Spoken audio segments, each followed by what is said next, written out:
Tonight, Hersheypark is the backdrop on a hot, humid summer evening as the best of Pennsylvania meet the best of Ohio in the PNC Bank Big 33 Football Classic.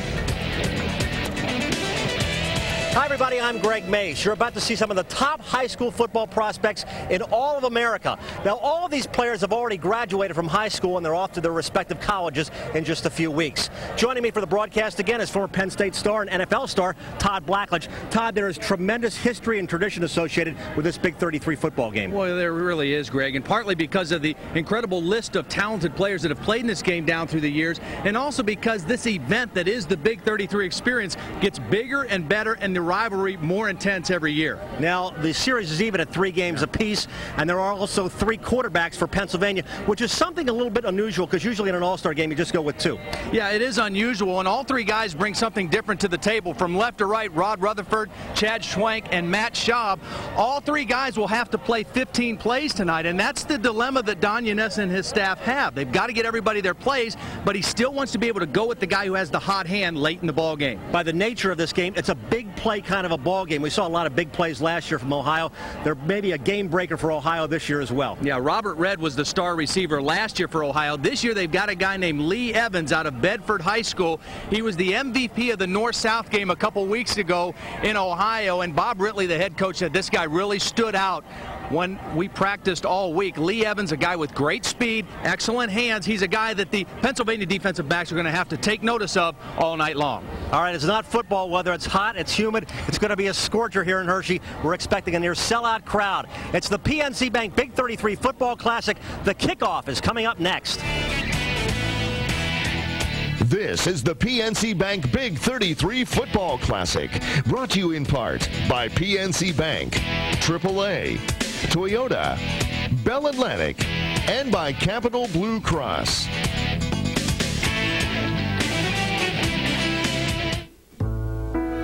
Will I be able to keep up with her when she's 25? When we go on a trip, will our coverage follow us? Will we be able to afford health coverage in 5 years? Whose heart did I inherit, Mom's or Dad's? Everyone has a different question, but we're all looking for the same answer. Security, the kind you get with Health One and Custom Blue. The affordable health plans from Capital Blue Cross, Pennsylvania Blue Shield. This is home.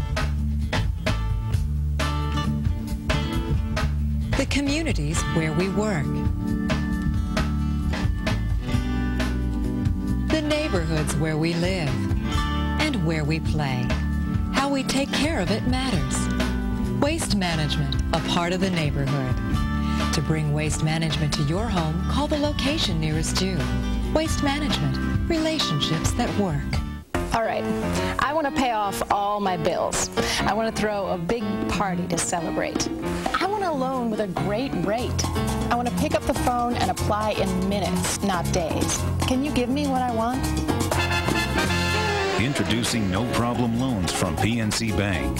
Call or stop by one of our offices to get this great rate and anything else you want. I want Mondays off. Well, almost.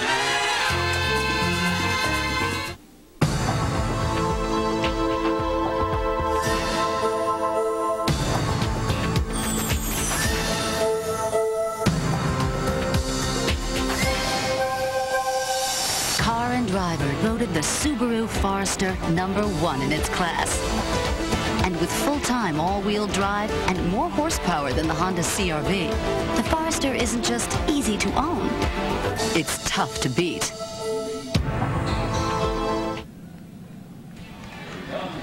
Well, the parachutist is not just bringing in a game ball, he's bringing in something very, very important. He was landing close to one of the squares, one of the 9 Big 33 squares that corresponds to a young man, Samuel Gray from Harrisburg Christian, who at halftime will get a chance to kick a 33-yard field goal for a full-ride scholarship to the college of his choice. Last year we saw a young man just miss a 33-yard field goal, and Mrs. T's Pierogies put up that money for a full-ride scholarship, so the pressure is on a young man at halftime, Todd. Yeah, those goalposts will shrink quite a bit for that young man, but it's a great opportunity and just one of the many great things that the Big 33 game tries to do for the community, not just the kids that play in the game, but other kids as well.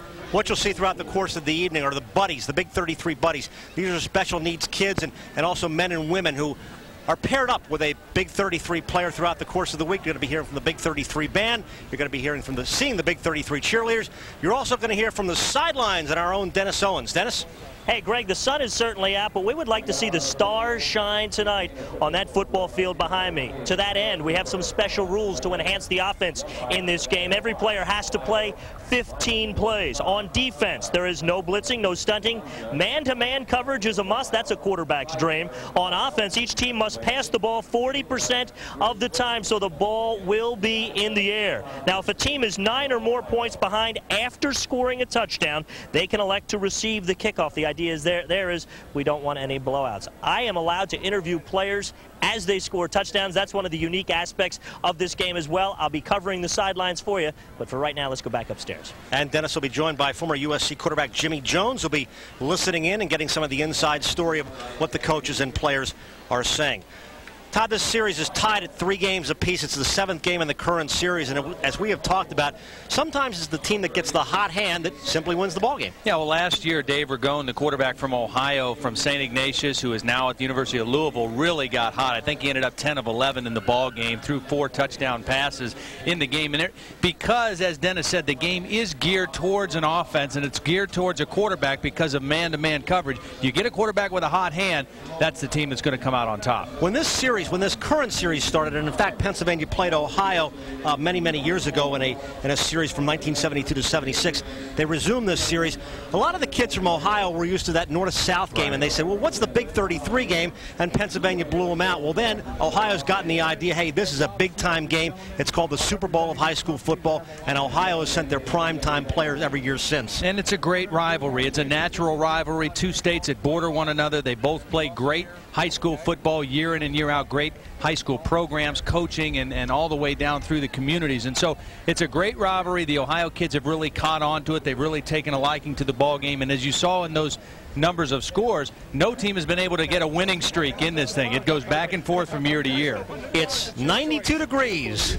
The humidity actually seems like it's more than 41%. The heat index is 95. But, you know, Todd, these guys are used to warm weather when they're getting set for high school. And it's really not as blistering hot as you might think. It seems more humid than 41%, though. Well, the good thing for these guys is, yeah, it's hot. But you know what? It was hot all week in practice. And at least in practice, that was harder because they knew they weren't really playing a game. They were hitting each other.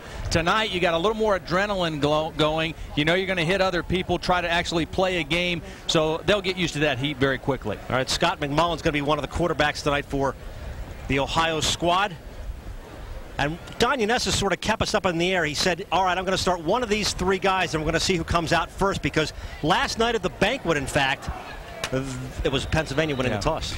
I think Rutherford will probably start the game. That's my hunch right here. I think that Don Yanessa looks at his quarterbacks. He thinks Rod Rutherford is the best athlete that he's got, can maybe do some different things from the quarterback position. Matt Schaub will probably be the next guy we see, probably the best pure quarterback that he's got on that roster. But it'll be interesting. He'll have to really play that game of getting everybody their plays and finding the right chemistry for his team.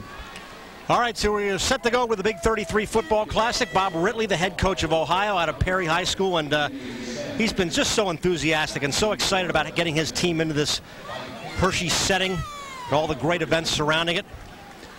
It's got to be exciting for Bob. You know, his son played in this game a couple years ago, and now he is getting to be the head coach in the ball game. So it's been within the family here the last couple years. Ferguson, Kitchen, and Scott are all deep for Pennsylvania, and here we go. 2-2 Ferguson takes it in the end zone and will not come out with it, and Pennsylvania will get the ball to start. I was watching this kicker before the game, and no joke, this guy was booming 55, 60-yard field goals. He had a little wind behind him. B.J. Sander, the kicker for the Ohio team, and he has really got a powerful leg. Made that one unreturnable. Well, Todd, you're right on target, because Rod Rutherford will, in fact, start this ball game, and Pennsylvania will come out 1st and 10, first play of the game. This kid's an impressive-looking athlete, Greg. He's got great wheels. He's got a strong arm. Probably run a little option with him as well. Kitchen gets the first carry. Pat O'Neill made the stop for Ohio. Here's the offensive starters. Wiley Kitchen, Mike Kitchen out of Lebanon High School, one of the hot prospects in central Pennsylvania. Tony Kadick in there as well. Here's the offensive line, and they're all big guys. Ben Carver was the offensive lineman of the year in Pennsylvania. 2nd and 8. Rod Rutherford, quarterback, won all kinds of Player of the Year awards, and he's a very versatile quarterback. You'll see him throw, you'll see him run. He can scramble. We've got a whistle before the ball was snapped. It's kind of a long snap count that time by Rutherford. You know, these guys are anxious to get going in the ball game. One of those offensive linemen maybe got out of the stance. No offsides on the Ohio team. Clock's running. Get a dead ball foul. Croachman on the defense. 2nd down. Glenn Restmiller is the referee. He's been officiating high school football for nearly 3 decades. So from the 27, Pennsylvania will have it 2nd and 3. Kitchen is the lone setback behind Rod Rutherford. And again, you see Rod Rutherford keeping it, and it gets nailed at the line of scrimmage. Fred Pugich made the stop, and he's got quite a story. Yeah, if you recognize the name, if you're from Ohio, it's because his dad, Fred Pugich Sr., is the defensive coordinator for the Ohio State University Buckeyes, and his son, Fred, is going to be going to Ohio State. Down the line option for Rutherford, and just a great form tackle by Pugich. Filling the hole quickly. Has a nose for the football, as most great linebackers do, and got there for the big stop on 2nd down. 3rd and 3 now for Pennsylvania.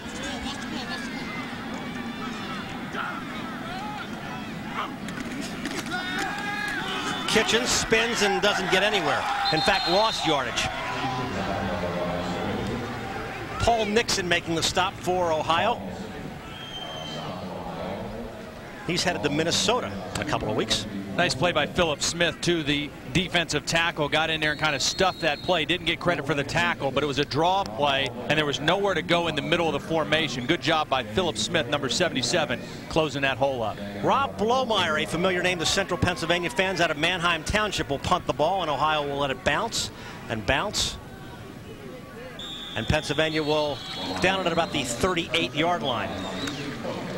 Well, remember what happened last year. Ohio came out and went bang, bang, and put the ball in the end zone twice before we could blink. Scott McMullen starting at quarterback for Ohio. He's a big, tall guy, has a nice, strong arm, 6'4", signed with the Ohio State Buckeyes and out of Granville High School. And as we mentioned, Lee Evans, the go-to guy on this offense at wide receiver. First offensive play for Ohio. Nate Stead went laterally, got maybe a half a yard. Rob Blomeyer, who made the punt, made the tackle.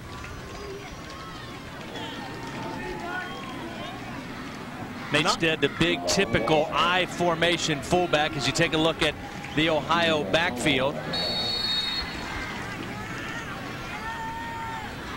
And as usual, a big offensive line, as you would expect in a game like this. 2nd and 8 for Ohio.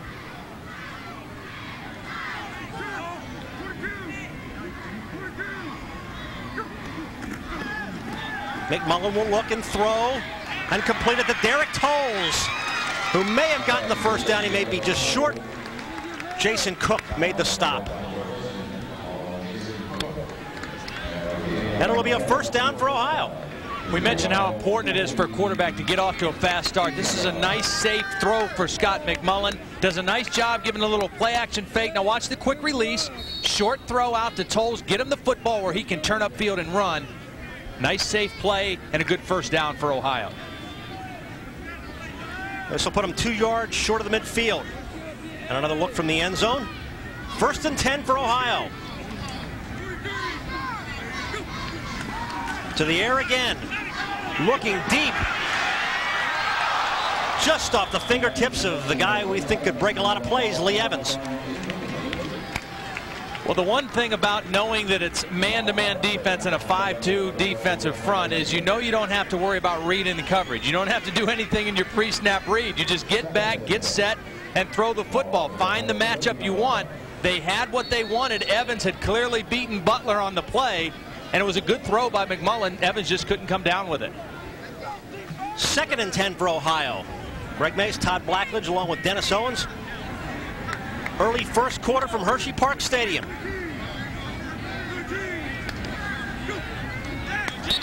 And Pennsylvania jumped. Todd, I guess in a game like this, you're working against each other all week. Obviously, you're anxious to get going here, and obviously the butterflies, a little bit of nerves here early. Yeah, Scott McMullen that time tried to draw the Pennsylvania offsides with his snap count, went to a hard count. Problem was he fooled one of his own guys. 2nd down, snap. McMullen trying to hold, use the snap count. There was encroachment by the defense, but he was drawn off by movement in the offensive line. Therefore, 5 yards against the Ohio team. 2nd and 15 now.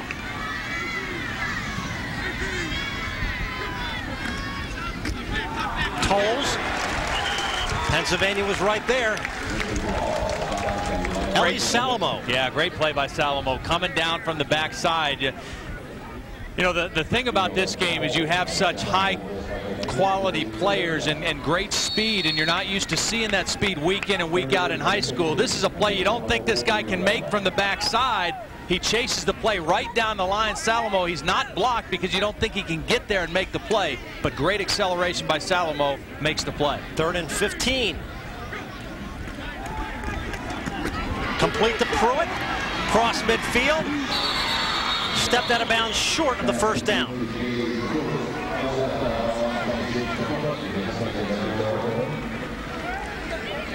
This is kind of like a little one receiver screen play type, kind of a bubble screen type play. Purdue does this a lot in their offense. The other receiver out there, James Taylor, is the lead blocker. It's just a quick throw. James Taylor got a block downfield. They were able to turn a pretty good play in it with Pruitt. Watch, McMullen doesn't hold it very long. It's just raise up and throw the football, and James Taylor, number 1, is downfield getting the block, and Pruitt's out there all alone. Nice little move to get about 6 extra yards on the sideline. Well, on a 4th down, Ohio is elected to go for it. Pitch is to Tolles. I don't think they got it. That was a good defensive surge up front by Pennsylvania.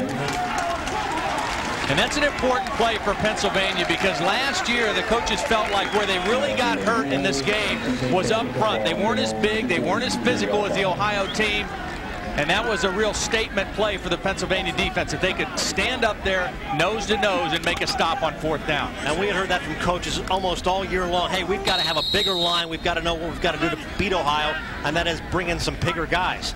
Rutherford remains the quarterback. 2nd possession for Pennsylvania, no score.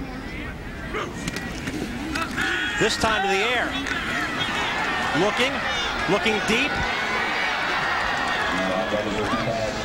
Had a couple guys downfield, but good man-to-man coverage that time. Really good coverage because there was no free safety. The rule in this game, if you have 2 backs in your backfield as an offense, then the defense is allowed to have a free safety kind of in the middle of the field to play center field and help. But if there's only 1 back, then you have to play with no free safety. Everybody has to lock up on a receiver. That was the case that play. Everybody locked up man-to-man. Great coverage downfield by Ohio. So it's 2nd and 10 from their own 43. Pennsylvania in blue. Rutherford again. Tries to scramble and goes nowhere. That was a busted play, Greg. It looked like Rutherford was dropping back to hand off on a draw play, and there was no play action fake. There was no running back in the area. Tried to make something happen on his own. Watch as he comes back. It looks like he's going to hand off on a draw. So, whoops, there's no back there. I better try to get what I can. And the hole closed up quickly. Miscommunication. Again, these players have only been together for about 8 days, so there's going to be some foul-ups in the backfield like that. Rutherford is off to Pittsburgh just a couple of weeks. We saw a lot of tape of him during our Player of the Year awards, and he's a great runner. 3rd and 13 now for Pennsylvania. No score. Rutherford looking again, and he's scrambling.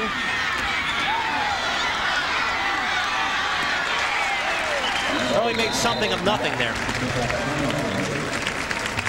He made something happen. 3rd and 13 is pretty tough to convert no matter what you do, no matter how talented you are. Good pursuit by the Ohio defense. Again, Philip Smith chasing him out of the pocket, the big defensive tackle. So Rob Blomeyer will again to be in to punt. Lee Evans and Derek Tolles are deep. It'll take a bounce, and it'll take an Ohio bounce, and they will down it at about the 27-yard line. Well, unlike last year when we saw a couple of quick touchdowns, we haven't scored yet. Midway through the first, no score from the Big 33 Football Classic.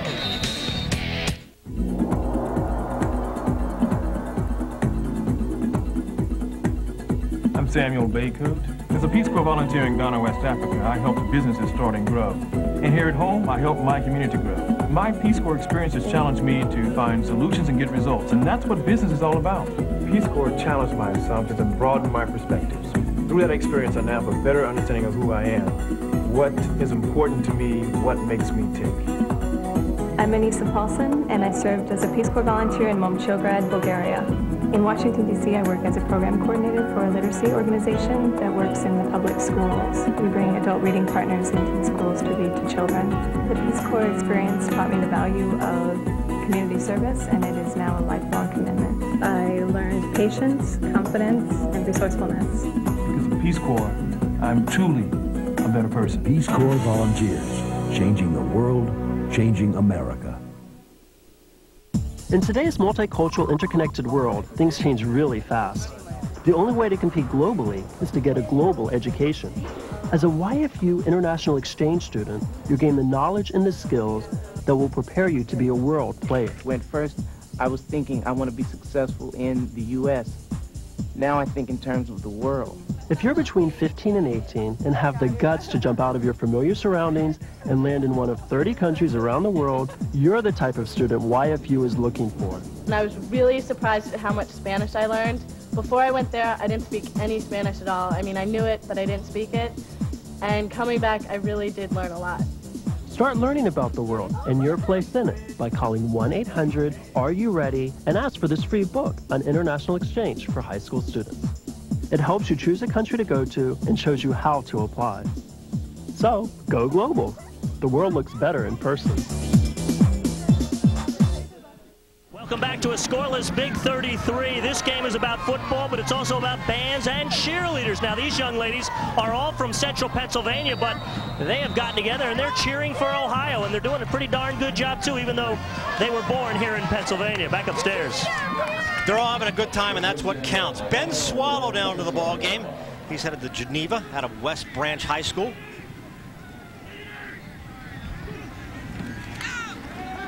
And he's going to the air right away. Nate Stead makes the catch. Gino Capone knocks him out of bounds. Todd, here's a young man you're very familiar with, Ben Swallow. Yeah, he played high school football at West Branch. I had him in my quarterback camp that I have in Canton, Ohio every summer. I had him for 2 years in a row, and he really only played 1 year as a senior. Had a great year, threw for almost 2,800 yards, 26, 27 touchdowns, and really had a great senior year. He's a guy who waited his time. Jim Lout, the head coach at West Branch, one of the coaches on the Ohio team, and this is a big opportunity for him, a big thrill to play at this level of a game. 2nd down and 6. Richard Hall. Looks like he may have gotten the first down before Lusaka Polite got to him. Richard Hall was the Ohio Football Coaches Player of the Year, won that award, voted on by the coaches in the state of Ohio, Offensive Player of the Year. Running back out of Wyoming High School, headed to Ohio State. He had 7,376 total yards rushing. It was Don Yanessa. Nearly 2 decades at Aliquippa before going to Baldwin High School. Has a lifetime winning percentage of 710. Like to get one here tonight. 1st and 10 for Ohio. Swallow lofts it up in the air, incomplete. I think Ben threw that one away, intended for his tight end Wilhelm. Interesting, we should point out, Ohio going with some backup tight ends in this ball game. Ben Hartstock was the starting tight end, an outstanding player out of Unioto High School, headed to Ohio State, broke his ankle on Wednesday, and they've had to go with a couple backups, guys that are actually playing both ways. Matt Wilhelm and Tim Frost are filling in now at tight end for Ohio. But the loss of Hartsock was a real tough loss for this Ohio football team. 2nd and 10, and the officials called time. There's Hartsock right there. Obviously disappointing for him to not be able to play in the game and also not to start camp with Ohio State next week as a freshman. Said it was just kind of a fluky freak accident. Spoke at the banquet last night and held up his crutches and said, well, my week didn't go quite according to plan. Probably not according to John Cooper's plan either for young Mr. Hartsock. 2nd and 10. No score between Ohio and Pennsylvania. Anthony Floyd with a reception, knocked out of bounds of the 47. That's that quick little screen again to the wide receiver, the same play we saw McMullen throw earlier. And again, it was James Taylor, the other wide receiver, leading downfield. It's just a quick throw by the quarterback. Swallow, get it out there. He's got one blocker in front of him. James Taylor, 2 times in a row in that play, has done a nice job picking off one of the defenders and allowing the receiver to get to the outside. Rob Blomeyer out of Manheim Township knocked them out of bounds. 3rd and 1 now. Well, if I know Bob Ridley, he's going to want to run the football here. Bob Ridley is a run-oriented football coach. Jim Lout calling the passing game, but Bob Ridley likes to run the football. Swallow with time, looking. Up in the air.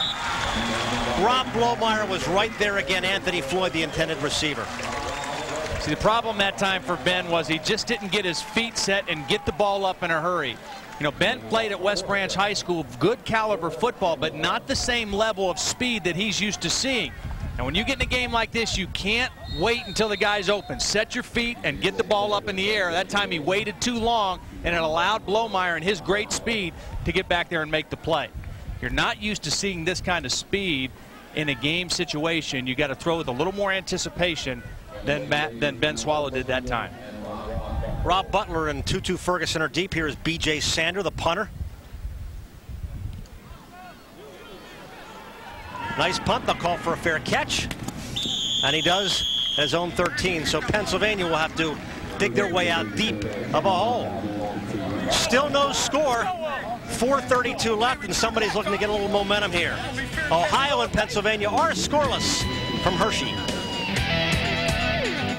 No. Oh, yes, I did. A bit of a bowler, Elizabeth was, back in the old days. Excuse me, did you know Elizabeth Jarman? She was ladies captain in 32. I have a photograph. Oh, I have mail. At Sprint, we know it's not just about linking millions of people on the internet.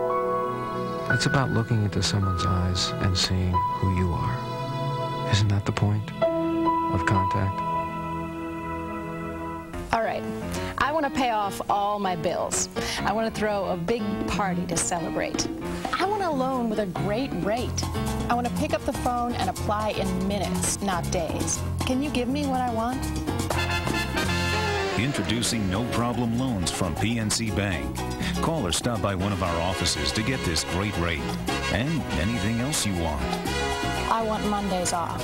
Well, almost. How you like that thing? It's great for checking email. I've got to get to Chicago. We're going to L.A. American Airlines, this is Shannon. It's funny, you never know where a call is coming from. Just found out I'm a grandfather. Oh, congratulations. Just had a baby. Or who it's coming from. I've arranged for an agent to get you to the next... You kind of have to be ready for anything. How are they doing? They're both doing fine, thanks. Thank you, Mr. Reed, for calling American Airlines. That's what I like about this job. Congratulations. Here's some big news on safety from your Quality Plus Ford dealer. $1,000 cash back or 0.9% financing on Ford Windstar. That's right. Now the first minivan to receive the government's highest 5-star safety rating is even more affordable with $1,000 cash back or 0.9 financing. Security with over 40 standard safety features. Convenience with dual remote sliding doors. Affordability with $1,000 cash back or 0.9 financing. And that makes Windstar a safe investment. Only at your Quality Plus Ford dealer. Welcome back to the Big 33 Football Classic. NCAA rules are very strict. College coaches of any sort are not allowed to be here at the game while it's going on. There's one exception. If you have a son in the game. Fred Pugich, defensive coordinator for Ohio State University. Your son is in the game. That's really going to extremes to get into this game, having a son 18 years ago. I'll tell you that it's a big honor for me to be here and to be watching the game today, and I'm very happy that he's playing in it. Your son had a nice stick on the first series, and as a defensive coordinator, you have to like the tone and tempo of this game thus far. Well, it looks like it's going to be a defensive football game, and I know there's some real good football players out there. Talk about the Ohio State-Penn State rivalry that's been developing since Penn State joined the Big Ten. Oh, it should be a great rivalry. It's border states that both have great high school football played in them, and it's going to be a great rivalry. Let's send it back upstairs. Well, Todd, that's a rule that neither of us like. Yeah, I don't quite understand it because, you know, all of these kids are committed. They're signed, sealed, and delivered to whatever school they're going to. And I don't know that there would be much abuse of trying to persuade somebody to go somewhere else, but that's the way the rule is, and as archaic as it may be right now. Jafar Williams with a reception, and he looks like he's got the first down before being knocked out of bounds by Pat O'Neill. Nice confidence play for Rod Rutherford, too. Struggling a little bit in his first couple series. That time got the good quick throw to Williams, and Williams did a nice job after the catch. One of the ways you evaluate wide receivers is what they can do with the football after they make that initial catch. That time Williams, some nice footwork, able to elude his defender and pick up the first down. 1st and 10 for Pennsylvania from the 27. Still no score first quarter. Kitchen gets a couple of yards.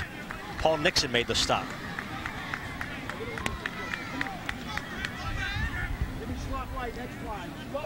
Trying to run up on the inside behind the center, Tim Brown out of Harrisburg High School, headed to West Virginia. Ben Carver, the right guard, a guy they're really high on, headed to Virginia out of Central Bucks West. In fact, the whole right side of the starting line for Pennsylvania from Central Bucks West. Joe Wilson, the starting right tackle. I would guess that Central Bucks West would have run to the right fairly often this past season. 2nd and 7 now for Pennsylvania. Rutherford looking, pitching.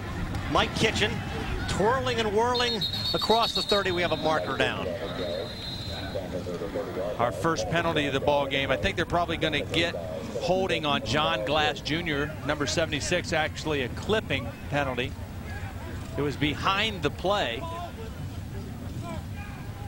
Well, while we're waiting for the call, we go to the sidelines and get some the inside story. Here's Dennis and Jimmy Jones. Dennis? Greg, one of the interesting aspects of tonight's game, Jimmy Jones, former Big 33er and last year's Big 33 chairman, and you had your ear in the Pennsylvania huddle and with the coaches, what they're saying. What did you hear? Well, I had a chance to spend some time on both sidelines, and the big thing that appears to be there is that both teams are very confident. But Pennsylvania appears to be getting a little bit shaky right now in the offensive line. I heard a couple of players coming off the field, and they said, we got to find a way to keep those guys out of there. And it's a little early for that to be developing, isn't it? Yeah, very early. If that continues, it could be a long night. They are very happy with their defense. They think they can stay in the ball game, but they have to get some offense generated. Back to the booth. Greg, that was really the problem for Pennsylvania last year. They could not block the defensive down people from Ohio. Kenny Peterson out of Canton McKinley, who's now at Ohio State, had a huge ball game last year. They've got to do a better job with their front five. Rutherford slipped, but then he got stopped by Paul Nixon.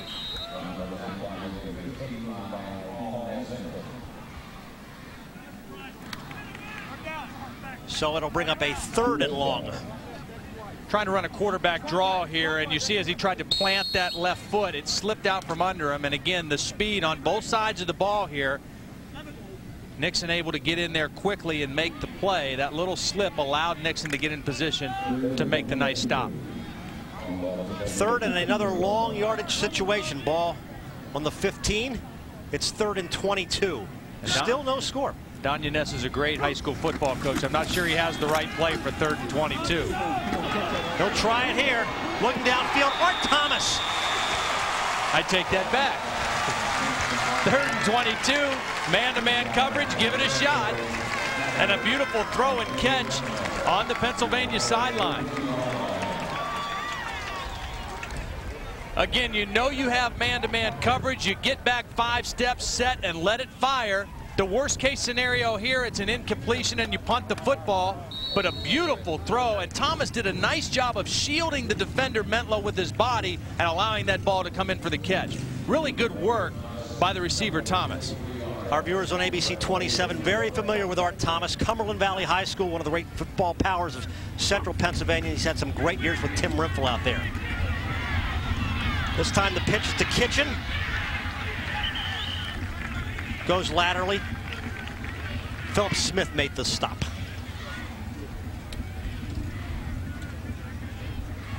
One of the things that stands out at really both these teams defensively tonight is the speed on the defensive side of the football. And as these guys are going into college football, that's really become the way the game is played now in college football at the Division I level. Their defenses are built for speed. They're not as big and bulky as they used to be. They've got smaller guys who can really run. And both these defenses tonight are representative of that change in philosophies. More speed and less bulk. Not a lot of time left here in the first quarter, as you just saw. 2nd and 13 for Pennsylvania. Rutherford will throw and go to the air, and just through the hands of Jafar Williams, incomplete. Little pressure on the inside that time. Got in the face a little bit of Rod Rutherford. He wasn't able to get down on that throw. Take a look from right behind the quarterback. Some pretty good pressure coming up on the inside, and Rutherford just wasn't able to get down on that throw. He had his man open. He's got to get that down on the numbers. Those receivers in the middle of the field like that, they don't want to go up airborne if they don't have to. Expose their back to the defense. 3rd and 13 for Pennsylvania. Still scoreless. 37 seconds left here in the first quarter of play. Rod Rutherford has gone all the way at quarterback so far, and there are 3 quarterbacks who will see action here tonight for Pennsylvania. That's Williams in motion. Rutherford will go to the air. Mike Kitchen. Will he break it? At 11 in high school, great run by Mike Kitchen before Carl Diggs brought him down.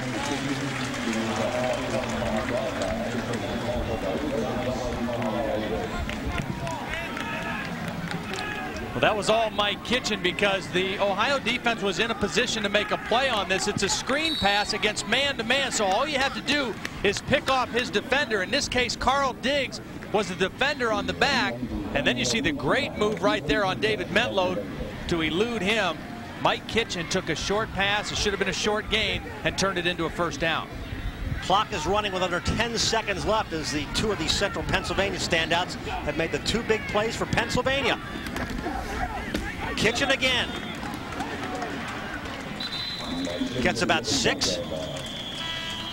Derek Tatum stopped him. That'll end the first quarter. Well, a couple of big plays in that drive for Pennsylvania, both by Central Pennsylvania products. Mike Kitchen, Art Thomas. Pennsylvania's driving when we come back. The dance, the show. Everybody wants a chance. And now it's yours. Fox Sports Net Ohio and Boomers Products want to give you the ultimate rush, throwing out the first pitch at a Reds game. To enter, just send a postcard with your name, address, and phone number to the first pitch contest. You can win a Fox Sports Net Ohio Boomers prize pack or be the lucky winner who gets to take the mound. Just watch Fox Sports Net Ohio to see if you're going to the show. The first pitch contest brought to you by Boomers Products and Fox Sports Net Ohio. It's all about the Tribe. Player insights and interviews, pregame analysis, Indians news on and off the field. 30 minutes before every game on Fox Sports Net Ohio, join Matt Underwood and Bill Needle for the most complete coverage of Indians baseball. Make time for Tribe Time. Presented by East of Chicago Pizza. Well, this peanut butter kind of hits to your mouth. You can't hardly talk good, but you can chew good. How does Fox Sports News get up-to-the-minute coverage in excruciating detail from all over the country at once? Well, option 1, get it from our own regional networks who telecast over 4,000 live events a year. Option 2, clone me. He put the biscuit in the basket from way downtown bad. Good. The horrific consequences of which we as simple human beings could not foresee.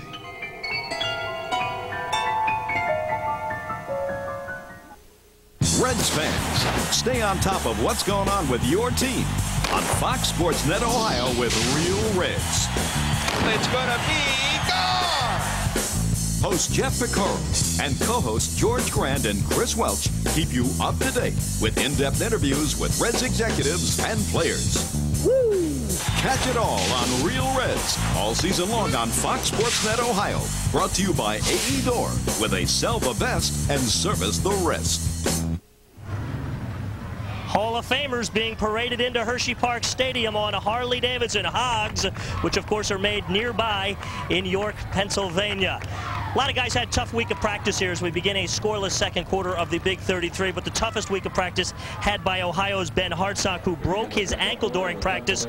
Tell us what happened and what's the prognosis? Well, it was Tuesday during the week. We were having a pretty good practice, and I was just running a 6-yard drag route across the middle and had a couple guys on me. There's cornerback, strong safety, and a linebacker dropping in coverage. They came back and rolled on the outside of my ankle, and I broke my fibula in 2 places. And went and got it casted up, and hopefully be out for a little less than 3 months. What are the folks at Ohio State where you're headed? What are they saying? Well, they're waiting for me to get back. They want me to bring back the x-rays, and going to take a look at that and decide whether they want to take a more aggressive approach to the rehabilitation or not, see if I can get back any sooner. Best of luck to you. Let's go back upstairs. Well, they could use them on offense because Mike Kitchen just punched it into the end zone. Really a nice play that time. Danya Nessa, during the timeout at the change of the quarter, called a special play. They took advantage of the speed of the Ohio defense. It was misdirection, and everything looked like it was moving outside to the left.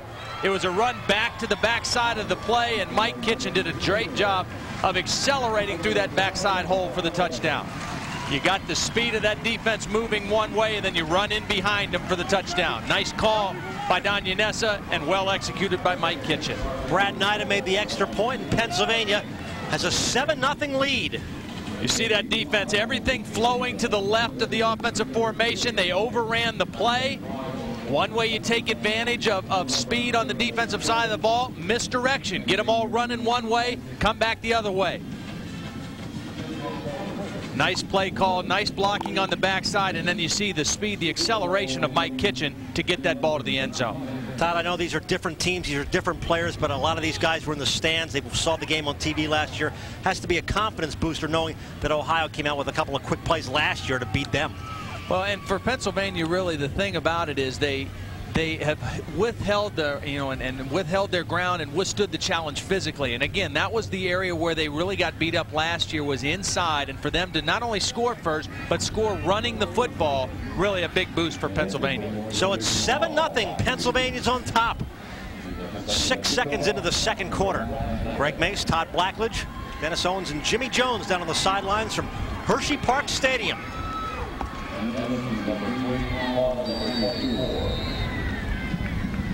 Pennsylvania to kick off to Ohio. Lee Evans and Richard Hall are deep. So Lee Evans short of the 30-yard line, and Rob Butler made the stop. Now we go downstairs. Dennis Owens was the guy who scored that touchdown. That's right. So far the hero of the game, Lebanon's Mike Kitchen. Tell us about the play. Hey, saw open hole, got to it, 6. Simple as that. You're not a man of words, are you? Not really. Let the running do the talking, huh? That's right. Okay, continued luck in the game. Thanks a lot. He's a great runner, but he's always like that. He's always to the point when we interviewed him for TV. Headed to Georgia Tech. Georgia Tech should have a very exciting offensive football team this year. They got a pretty good tailback named Joe Burns. McMullen back into the quarterback role. Take a look at the offensive line, getting a well-deserved break there in the center. Number 74, Tim Brown, out of Harrisburg High School, played on the state championship basketball team for Harrisburg. And interesting, he and Damone Jones, one of the other starters up front, only a couple years of organized football. Tim Brown only 3 years of organized football. Damone Jones only 2 years of organized football, both playing now in the Big 33 game. Anthony Floyd. See where they spot that, whether he's short of the first down. Gino Capone made the stop for Pennsylvania.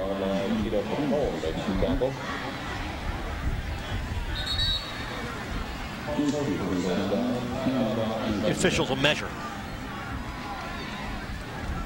I don't think we've actually pointed out yet. It's one of the fun facts about this game, and there's never been a Super Bowl played without a Big 33 football player, which is amazing considering the number of Super Bowls we've had. It really is. I mean, when you really stop and think about that, it's an incredible legacy that the Big 33 game has. And I'm sure as you take a look at some of the names of the players that have played in this game and also in Super Bowls, and that is a fact not lost on any of these players, I'll guarantee you. Not only are they thinking and dreaming about great college careers, but they're dreaming about maybe joining this list.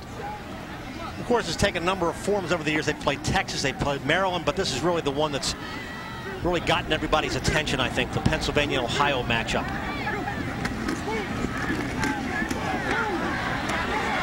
Nate Stead didn't get very far. Krachunas made a nice play in there. Didn't get credit for the tackle, but he was in the backfield and made the initial contact, forced Stead to go out of his path that he wanted. Take a look right here in the point of attack. Krachunas is in there. He's not able to wrap up and make the tackle, but he certainly altered the route of the play and the timing of the play for a very short, if any, gain for Ohio. 2nd and 9 from their own 38. Ohio trails Pennsylvania 7-0 in this Big 33 football classic. Evans couldn't get a hand on it. Rob Butler was right there again. Boy, that's perfect coverage by Rob Butler. He ran man-to-man. He didn't look back for the football until Evans looked back, and he used the sideline as a help and forcing the receiver to the outside. It would take a perfect throw to make a completion here. That is great work by Butler. Sometimes for a defender playing man-to-man, the tendency is to look back for the ball too early. That time Butler didn't look until his man Evans took a peek at the quarterback, and he was in position to knock that ball down. Well, we've seen some great one-on-one matchups, and no matter what you think of the rule, I think that's what the rule was intended for, to showcase the defense, to showcase the offense. And again, today in college football, more teams are going to those pressure defensive packages where they want their corners to play man-to-man, so this is a great challenge for these young guys. 3rd down, and McMullen fell, and he's sacked in the backfield. Vince Krachunas right there.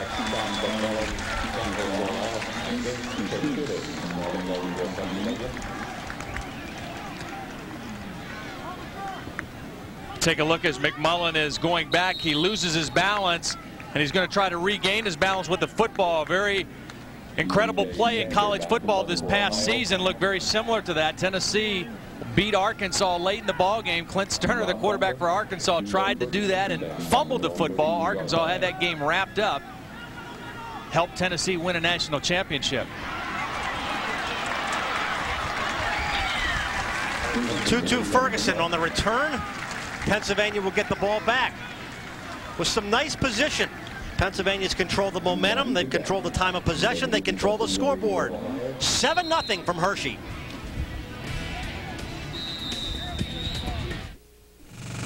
Here's a great way to have fun and save $1,500 at your Quality Plus Ford dealer. Announcing $1,500 cash back on Ford Escort and Ford Contour. Now, Escort and Contour are even more affordable than ever with an available CD player and sporty good looks. Escort and Contour are a blast to drive. Plus, you get all the security of safety cell construction. Now, with $1,500 cash back. Ford Escort and Contour, built to last. There's never been a better way to have fun and save a bunch of cash. Hurry in today to your Quality Plus Ford dealer. I like that thing. It's great for checking email. I've got to get to Chicago. We're going to L.A. American Airlines, this is Shannon. It's funny. You never know where a call is coming from. Just found out I'm a grandfather. Oh, congratulations. She just had a baby. Or who it's coming from. I've arranged for an agent to get you to the next... You kind of have to be ready for anything. How are they doing? They're both doing fine, thanks. Thank you, Mr. Reed, for calling American Airlines. That's what I like about this job. Congratulations. This is home. The communities where we work. The neighborhoods where we live and where we play. How we take care of it matters. Waste management, a part of the neighborhood. To bring waste management to your home, call the location nearest you. Waste management, relationships that work. These days, it seems like everybody's got a Cherokee or an Explorer. Me, I like to stand out a bit. That's why I drive a Subaru Outback. With a big car going by and all-wheel drive, you get all the sport utility you need. But with the smooth ride and better gas mileage, the Outback is far from ordinary. Like me, really.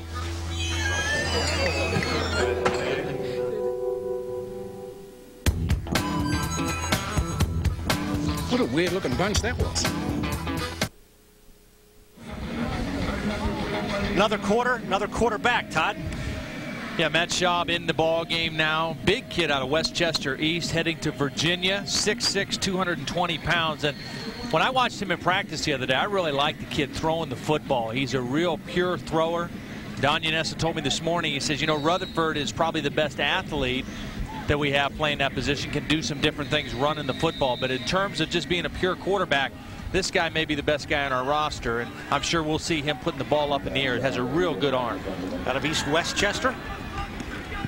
Going to put it on the ground. First play to Bruce Perry with running room. Open field in front of him. Bruce Perry.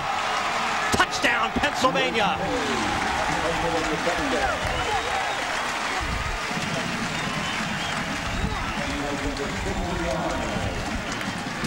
"51 yards on the touchdown run by Bruce Perry out of George Washington."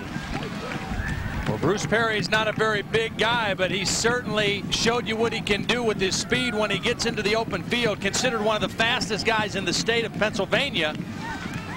Good blocking on the left side of the line, and then once a couple missed tackles, he gets in the opening. Nobody on the Ohio team is going to catch Bruce Perry. Timed earlier at 4.28 in the 40-yard dash in high school, 10 300-meter guy. Brad Knight his extra point. Perfect. Well, it's a turnaround from last year when Ohio jumped all over Pennsylvania. Pennsylvania's jumped all over Ohio. And with a man who just scored that touchdown, Dennis Owens, Bruce Perry. Dennis? Hey, guys, Bruce Perry, tell us about the play. Well, it was a ISO left, saw the hole, went to it. Can't stop on them legs. That's my destination, that end zone. Destination end zone, huh? That's right. Tell us what it means to this team to go up 14-0. Last year, this team fell behind 14-0. That's a big touchdown. Last year, it was a blowout. This year, nothing like that. We come here to take care of business and win this game. Is the heat having any effect on you guys? Apparently you didn't. I love the heat. He makes me faster, and I get to the end zone much faster. As we just saw, back upstairs. I like that destination end zone. I'll tell you what, we gotta let Dennis let these guys get their breath a little bit before we go down and talk to them. My man Perry barely talking, trying to get a drink of water, saying the heat makes him faster, like those race cars, the wheels. The hotter the track, the faster the cars go. Well, Pennsylvania's already got 155 yards, 155 yards in 18 plays, and not really dominating time of possession that much, but they've come up with really 3 big plays: the Thomas catch and the Kitchen and Perry touchdown runs to have a 14-0 lead. And Ohio has to go back to work offensively. Kick is a little short. It goes to Lee Evans. Up the middle, up to about the 38-yard line, where Ohio will have it 1st and 10. Good field position for Ohio here, and again, Ohio alternating series with their quarterbacks. Ben Swallow due to come in now for Ohio. You take a look at the numbers, no comparison right now. The big running plays by Pennsylvania, 155 yards worth of offense, good blocking up front, and then just good running in the open field. A couple missed tackles, and the Pennsylvania running backs really making Ohio pay for some missed tackles on defense. 1st and 10 for Ohio. Swallow. Complete to Lee Evans. Tripped up, short of the 1st down. You can see Evans is upset because he knew he had made the nice move to get rid of the defender. Had a chance to turn it upfield and turn that into a bigger play. Lost his footing on the sideline.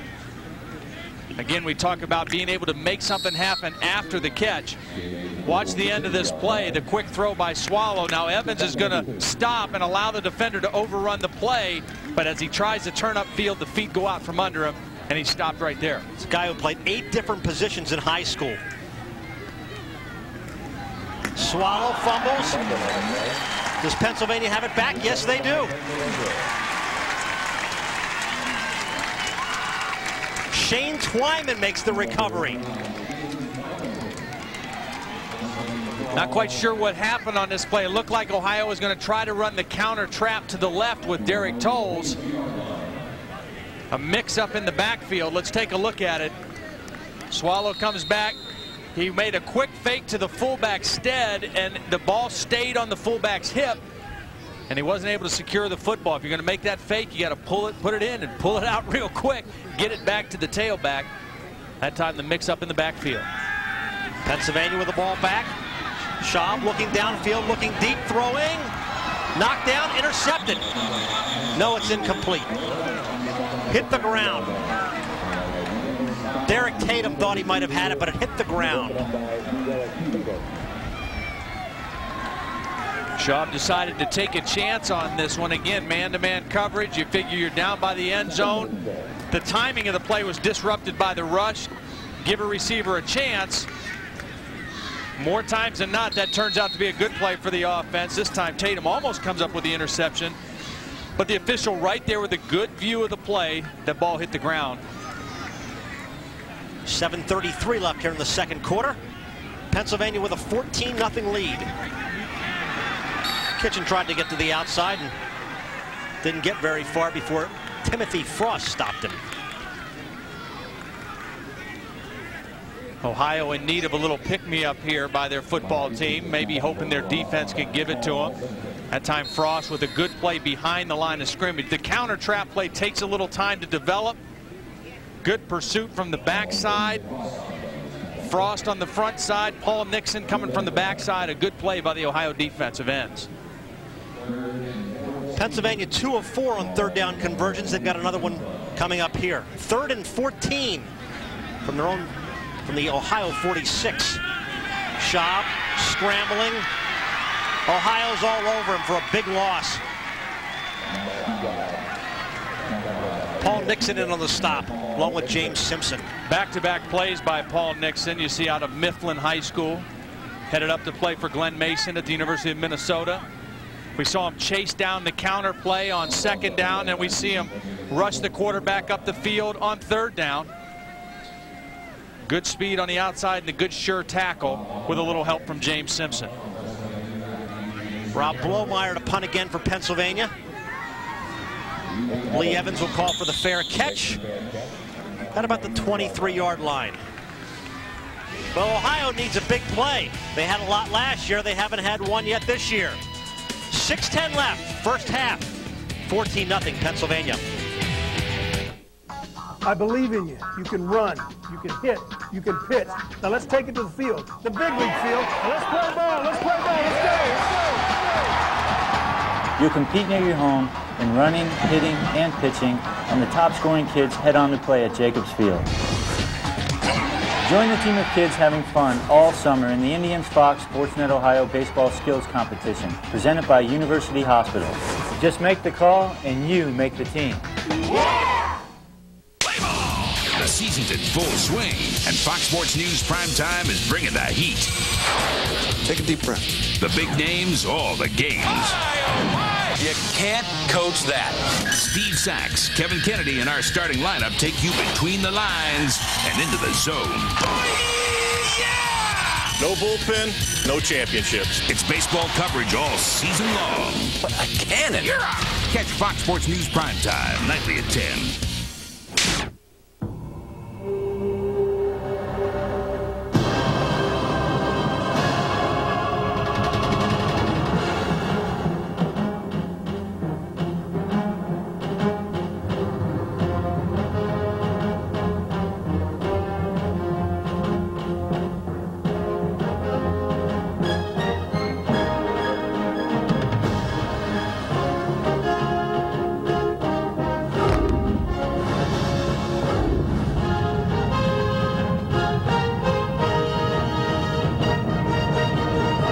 It is a test, not just of strength, but of the power of the mind. And if you complete the journey, you will be changed forever. The few, the proud, the Marines. Welcome back to the Big 33 73, where we have 3 generations of Pennsylvania represented. Pennsylvania's Tim Brown, his father Kevin Brown nominated for the game in 74, his grandfather George Minnick in 1953. You were nominated. You have to be very proud to have a grandson in the game. I'm very proud to have a grandson in the game. Very proud that he had made me a part of this action. And in a game like this, at this level of competition, everyone is good. And who performs the X's and O's that work so well on the blackboard, we all know in a game of this type, probably only 5% work the way they're designed. So whoever performs them the best is going to win the game. Thanks, Grandpa. It's Pennsylvania. Thank you, Grandfather. They're, of course, up 14-0, performing well thus far. Let's go back upstairs. Well, that's some good advice from 3 generations. Good football knowledge there. Basic. Take a look at the total yards here, and certainly Don Yanez has got to be pleased with the way this team's been dominating. 140-34. Yeah, no comparison. Ohio only averaging 1.8 yards per play, so they really need to have some good things happen offensively. Get a little momentum moving the football. 2nd and 10. Pass is complete. Stay outside. You can't duck under. It's one of those backup tight ends, Alex Glances. Again, Ben Hartsock, the originally starting tight end with the injury early in the week. Glances out of Menor High School, came in, joined the football team here. Nice catch over the middle, bringing up a 3rd down and short. That was a good throw by Scott McMullen. Nice quick throw over the middle to the big tight end. Ohio is yet to convert a 3rd down. Tried it once on 4th for a total of 0 for 4. So they'll try it here from their own 32. And it looks like they've got it. Nate Stead makes the carry for about 3 yards. Good for an Ohio 1st down. Nate Stead, the typical looking I formation fullback, headed to Ohio State, 6 foot, 255 pounds, the good physical blocking fullback that you can give it to in the short yardage situation like we had right there. He'll fit in perfectly to what Ohio State likes to do. Tailback oriented offense. They like the big blocking fullbacks that can catch the ball coming out of the field. There you see the average yards per play, as Todd was pointing out. Ohio needs a big play. Pruitt doesn't get anywhere, loses a couple of yards. Tutu Ferguson on the stop for Pennsylvania. Ferguson there, Capone there, really nice job on the sideline. The reverse did not fool the Pennsylvania defense. You run that reverse hoping you can get that defense flowing to one side, maybe catch them off guard. That time Pennsylvania did a nice job staying at home defensively and making the play for a loss of yardage. 2nd down and 11 for Ohio. Approaching the 4-minute mark of the 2nd quarter.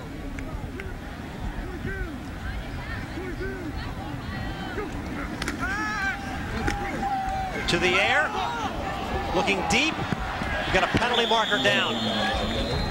Interference at about the 40. This will be interesting, Greg, because there was some pushing and shoving, obviously, but this one could have gone either way. It could have gone on Anthony Floyd on offense or on Tutu Ferguson. It's going to go against Ferguson. You hear the reaction of the crowd. You're right. They could have gone either way. There was definitely contact and some pushing, but I thought for a moment that Anthony Floyd is the one that got away with the push. Take a look down the field now. Ferguson's in position. I think that if anyone initiated the contact, it was Floyd on that play. A tough call going against Pennsylvania. I talked to Don Yanez. I said, who are the guys that really were inspirational for you this week, that really did a great job giving you leadership? He said, no question, Butler and Ferguson, 2 guys that all week in this heat, their enthusiasm was infectious for our team. They did a great job of leading and keeping guys up during practice, and just 2 guys that were really pleasurable to coach.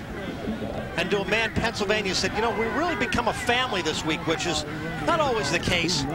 You've really got to come together quickly. They've got to come together to stop Derek Tolles right here, who picks up about 8 yards on that carry.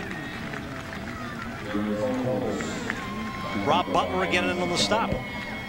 Derek Tolles, an impressive young man out of Warren G. Harding Senior High School, headed to Penn State, committed to him early after his junior year, had a great junior season, had an injury shortened season as a senior, The delay draw, good patience by Tolles waiting for the football.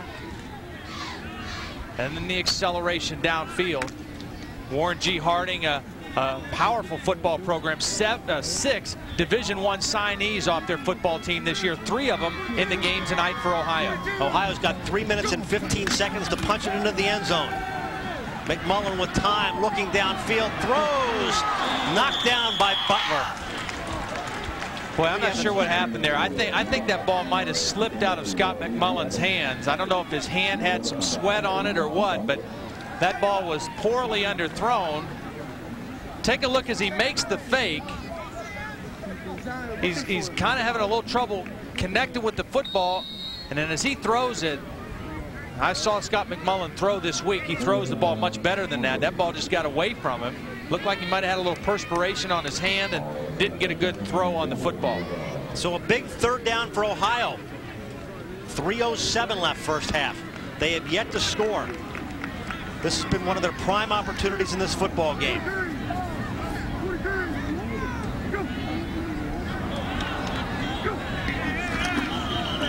Now they'll blow the whistle.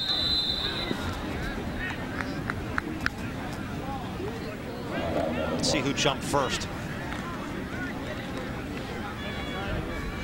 Oh, we make that penalty call. Let's go downstairs to Dennis Owens. Dennis? Well, Greg, at halftime, one young man will have a chance to kick a 33-yard field goal and win that $75,000 check courtesy of Mrs. T's Pierogies for a college education. That young man is Samuel Gray of Harrisburg Christian School. How you feeling? Pretty good. You have practiced this kick before? Yes, I have. How do you feel about your chances? It'll go in.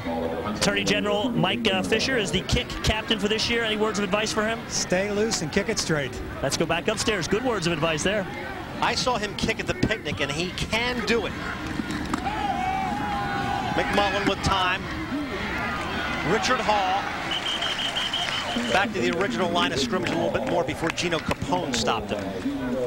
Gino Capone's an interesting guy to me. When you see him in street clothes, he's not a real overly impressive looking guy, you know, on the hook, but good speed. He was a real good track athlete. He's headed to Penn State as a linebacker. He's got a good instincts for the football, makes a lot of plays. And we approach 2.5 minutes left here in this first half. Greg Mace, Todd Blackledge, Dennis Owens on the sideline with us tonight. A lot of fun stuff coming up at halftime, which I'll tell you about in just a moment. Scott McMullen is the Ohio quarterback. And he pitches, fake the reverse. Derek Tolles is stopped. 2-2 Ferguson right there again. Ohio's tried a couple reverses or fake reverses in this ball game. Again, you try to use misdirection to take advantage of a team over pursuing a play. Pennsylvania has done a nice job staying at home against those kind of plays tonight. 2-2 Ferguson right in position for the big play on 2nd down there. Loss of 5 yards on the play. Actually, where's that run down again?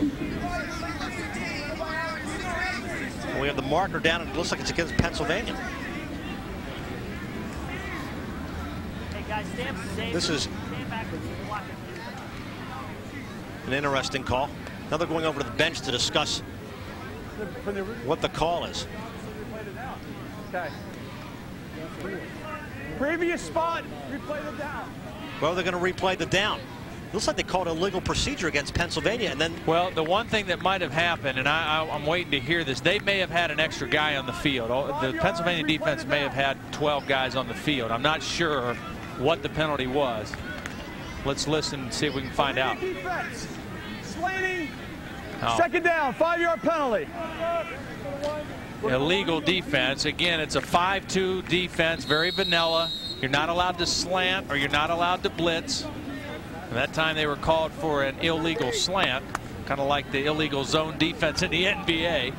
That's the first time in my memory I can remember that actually being called. 3rd and 5. Make it 2nd and 5 for Pennsylvania, for Ohio. It's Floyd. Anthony Floyd, the ball carrier. Vince Krochunas on the stop.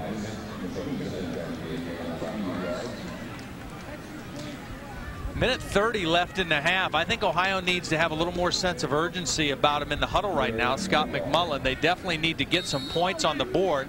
They've got the great kicker in B.J. Sander, so they're well within field goal range, but I think they got to be thinking touchdown here. In my opinion, they're allowing too much of the clock to run off. They need to pick up the pace a little bit here. We approach the 1 minute mark of the second quarter.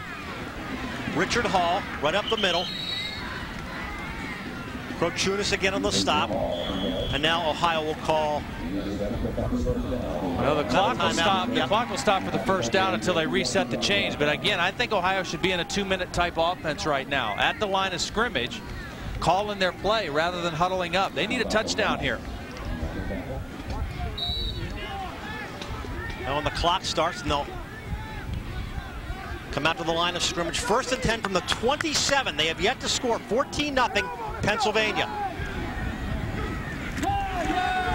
McMullen to the air, looking deep for Lee Evans. Couldn't pull it down. Rob Butler was right there. That time, no flag. Another nice play by Rob Butler. The ball hung up in the air a little bit, which allowed Butler to get in position, but Evans, it appeared, had both hands on the football, and Butler was able to come in and make the strip. A little air under this one allows Butler to get in position, but Evans has both hands on the football, and Butler just comes in there perfectly and makes the strip. That's really good defensive work by Rob Butler, because that was a catch all the way for Lee Evans. 2nd and 10. 27. Floyd, can he get a block? Can he get to the outside? Gets to about the 15 and out of bounds before Rob Butler knocked him out. It's the 3rd time Ohio has run that play. James Taylor, the inside receiver, is the lead blocker. The outside receiver, it's like a wide receiver screen, a one-man screen. Man-to-man coverage, you know where the defender is that you're going to block. The ball's not in the air very long. Actually, that play, Taylor gets both guys blocked momentarily, and that allows Floyd to get to the outside. To the Pennsylvania 14-yard line. 31 seconds to work with here in the first half.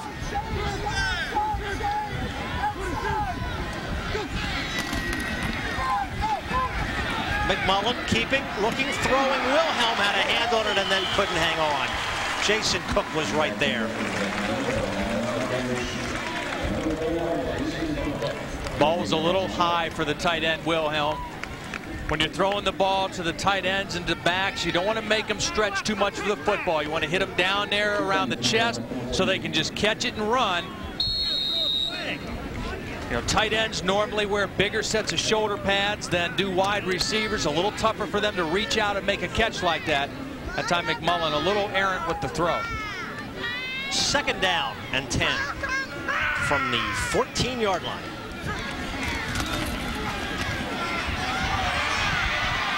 Jade Pruitt knocked out of bounds by Rob Blomeyer. It's kind of slowly but surely here. They're trying to punch it in.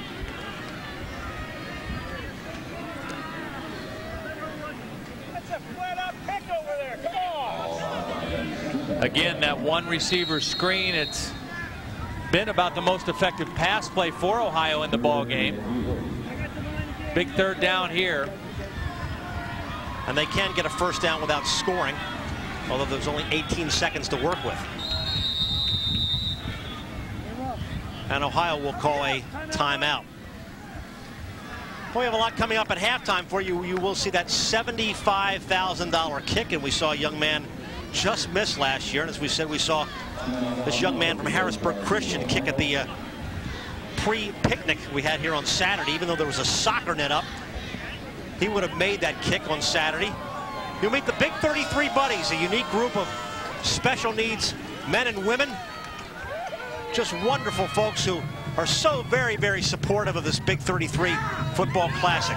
You'll hear from the All-Star Band, and Todd will be back with first half highlights, so join me for that. There are the Pennsylvania Buddies. A lot of them are repeat buddies who are here with us every year. You can see how much fun they have at the games every year.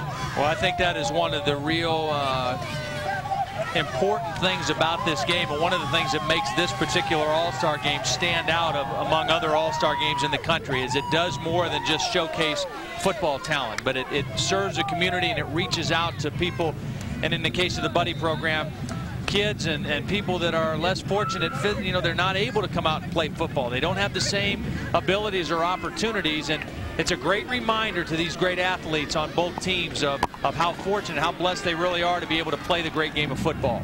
I think it's a wonderful, wonderful thing to be associated with this football game. 3rd and 3. The ball's on the 7-yard line. They can't get a first down without scoring. Lee Evans is not in the ball game, their best receiver. McMullen to give us to Hall. Touchdown, Ohio.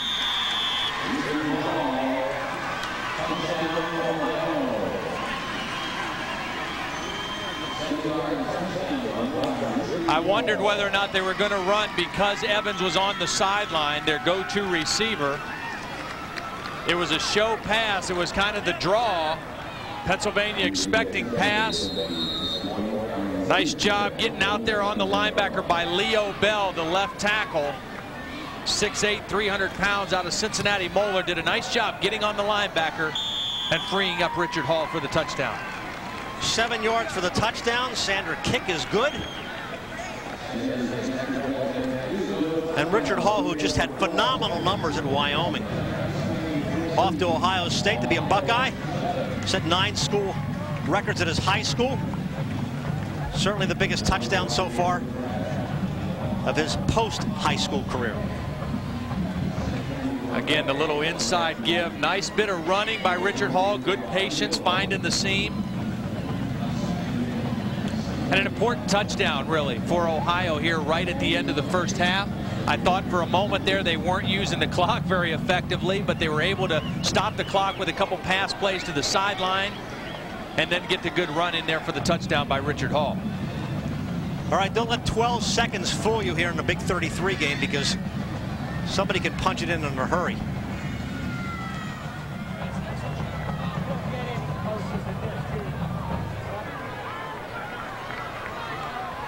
Mike Kitchen is one of the deep men, along with Tutu Ferguson and Brian Scott. Send 3 deep here for Pennsylvania. PA squad up 14-7 here at the Big 33 Football Classic. We are coming to you from Hershey, Pennsylvania, Chocolate Town, USA, and Hersheypark is the backdrop for all of this. There are thousands of people in the park, thousands of people in the stands. Little squibber along the sidelines. It will roll out of bounds.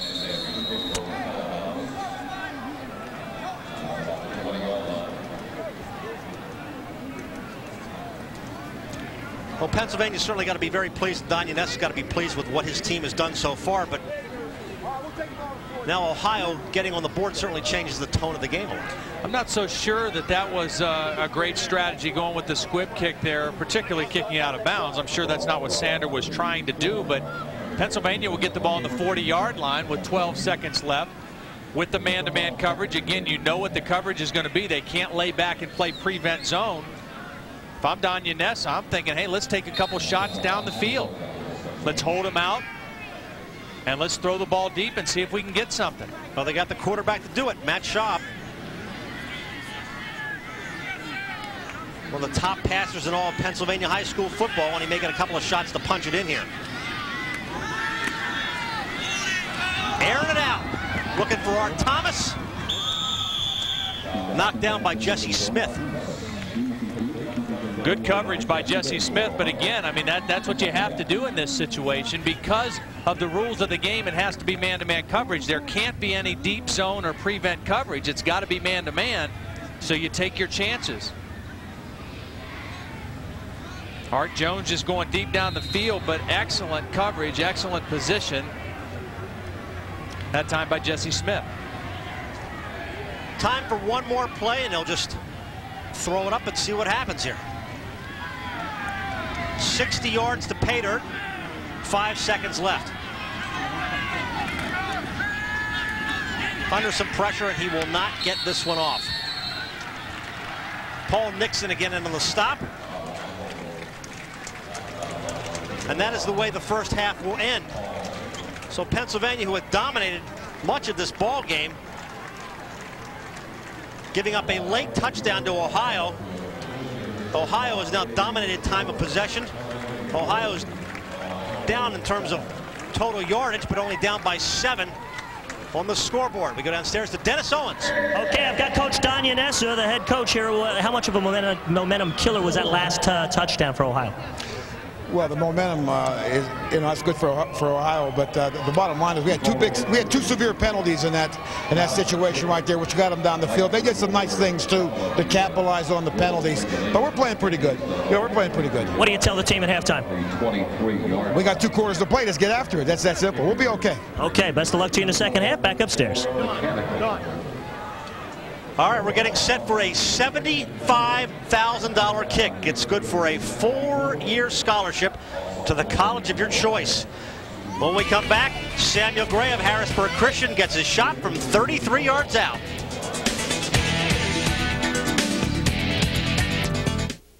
All right, I want to pay off all my bills. I want to throw a big party to celebrate. I want a loan with a great rate. I want to pick up the phone and apply in minutes, not days. Can you give me what I want? Introducing No Problem Loans from PNC Bank. Call or stop by one of our offices to get this great rate and anything else you want. I want Mondays off. Well, almost. This is home. The communities where we work. The neighborhoods where we live and where we play. How we take care of it matters. Waste management, a part of the neighborhood. To bring waste management to your home, call the location nearest you. Waste management, relationships that work. We brought you the most innovative minivan in history, revolutionary cab-forward design, and the first pickup with 4 doors. Now, here's what's new for the new Dodge. The Dodge Summer Clearance, with exceptionally low lease rates. Generous cash allowances on select models. Not to mention extremely low financing. What's new from the new Dodge? Just catch the Dodge Summer Clearance. Did you know Elizabeth Jarman? Can't say I did. No. Oh, yes, I did. A bit of a bowler, Elizabeth was, back in the old days. Excuse me, did you know Elizabeth Jarman? She was ladies' captain in 32. I have a photograph. Oh, I have mail. At Sprint, we know it's not just about linking millions of people on the internet. It's about looking into someone's eyes and seeing who you are. Isn't that the point of contact? We've seen some unique ways to win money at different sporting events, but this may be one of the most unique you've ever seen. It's the college kick contest. In fact, one young man is going to get his shot. Earlier in this game, actually before the game began, a parachutist came down and landed near one of the squares. Wherever he would come closest to one of the 9 squares would be the scholarship winner. Now, these folks have all previously won scholarships from the Big 33. And their names were drawn earlier this year. Mrs. T's Pierogi is sponsoring that. The parachutist came close to Samuel Gray's number. He is out of Harrisburg Christian School, and he is about to attempt a 33-yard field goal, and he is with Dennis Owens. Dennis? Thank you very much, Greg. And the young man standing with me may be more nervous than any of the folks who were playing football on this field. Samuel Gray of Harrisburg Christian School. You have been practicing for this, right? Yes. Okay, 33-yard field goal. Where are you going to go to college? Towson University. Okay, without much further ado, ladies and gentlemen, if he can kick a 33-yard field goal, a $75,000 check and a college scholarship will be his. We have to thank the folks at Mrs. T's Pierogies. The Twardziks are here. Also, Attorney General Mike Fisher is here as well. We understand the ball is being held by his brother, Nathan. Samuel Gray, 33-yard field goal for $75,000.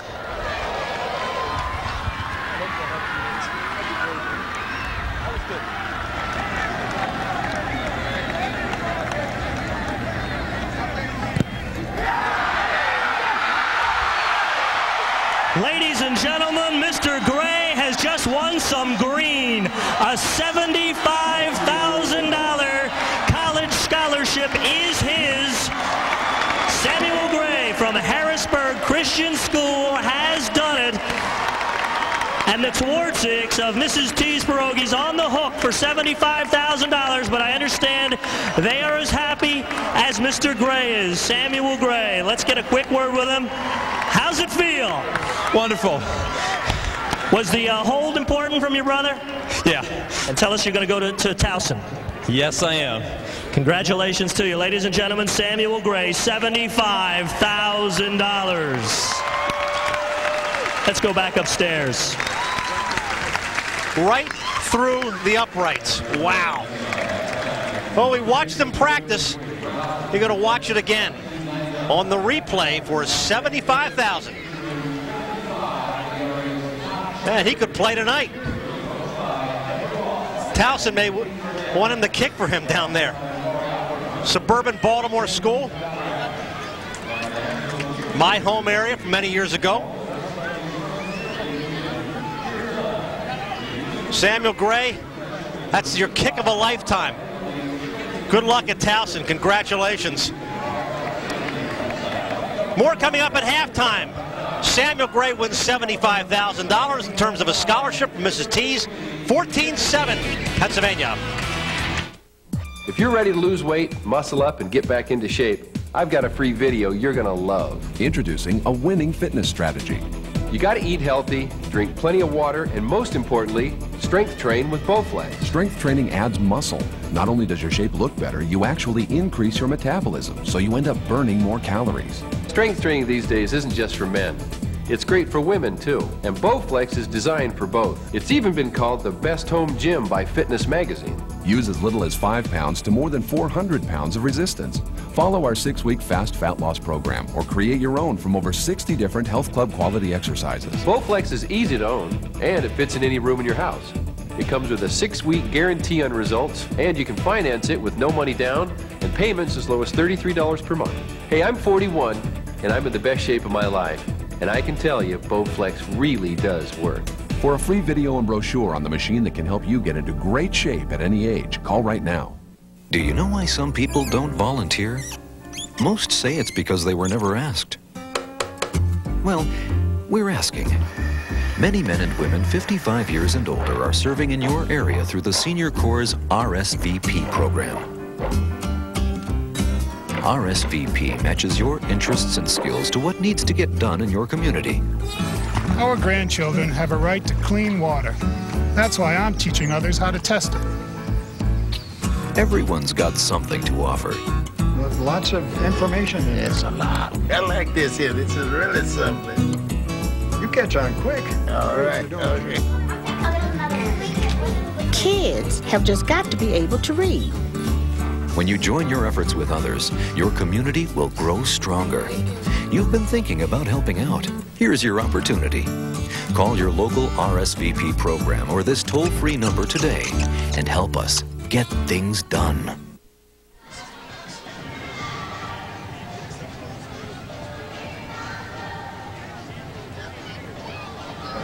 Wins a $75,000 college scholarships. There are many thousands of dollars in scholarships awarded to academic folks, not just football players. It is also about buddies. Every year, the Pennsylvania and Ohio players are paired with a special needs buddy. You guys ready for the Pennsylvania team? You've had a lot to cheer about thus far. You guys fired up? This is the Pennsylvania buddy team. Our photographer, Dave Korak, caught up with the Ohio team as they met their buddies on Tuesday this week. Take a look at the special sights and sounds. 18. Let's get a little contact. We get after each other. Probably the last and only live drills that we'll do for the week. At the end of that, we'll break over there and go meet your buddies, and then the rest is history, as they say. Would you like to play basketball? I love basketball. I played basketball. Do you like it? This is our 9th year for the having a buddy team for the visiting team. There you go, big guy. Thank you. The players realize that they look at them as role models, and they really go out of their way to make their buddies have a good time. to me, they're stronger than we are. Because I don't honestly think I can really go through half the stuff they go through every day. So. Just to meet Amy, she's a great person. It's just an opportunity to meet another great person and have a lot of fun. He'll be a friend for life. And I don't know too much about ball handling, but he'd be a good offensive lineman like me. So he has a lot of fun. It's a great experience. Big 33! We're just having fun with everybody else and, trying to have a good time before the game this Saturday. There's going to be a lot of people there. Dominic's excited, right? I'm excited too, so I think it's just been a lot of fun for us, and, we're going to really enjoy the time. They realize that these young men are special, and when they have an opportunity to participate, they feel special. When you see people like this, it just makes you feel that how blessed you really are. And it's like you really can't take life for granted.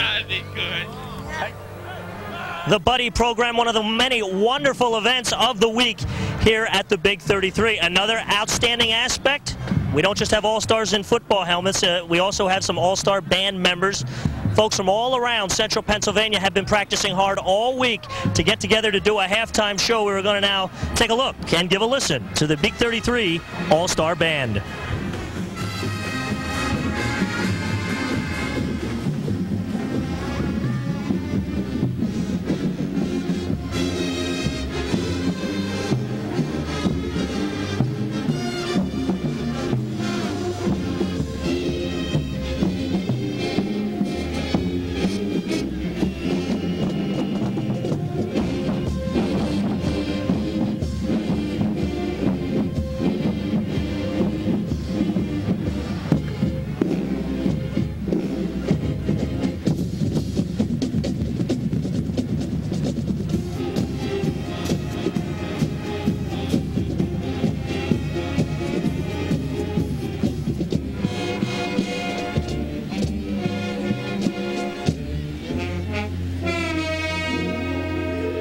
Band, Pennsylvania leading Ohio 14-7 at the half. Back with more halftime festivities after this.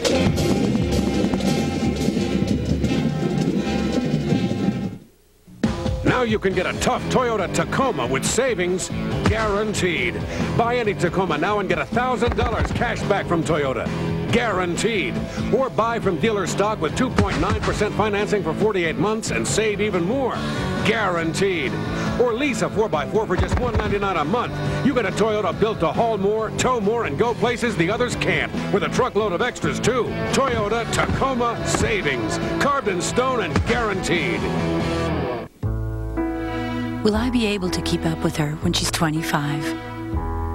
When we go on a trip, will our coverage follow us?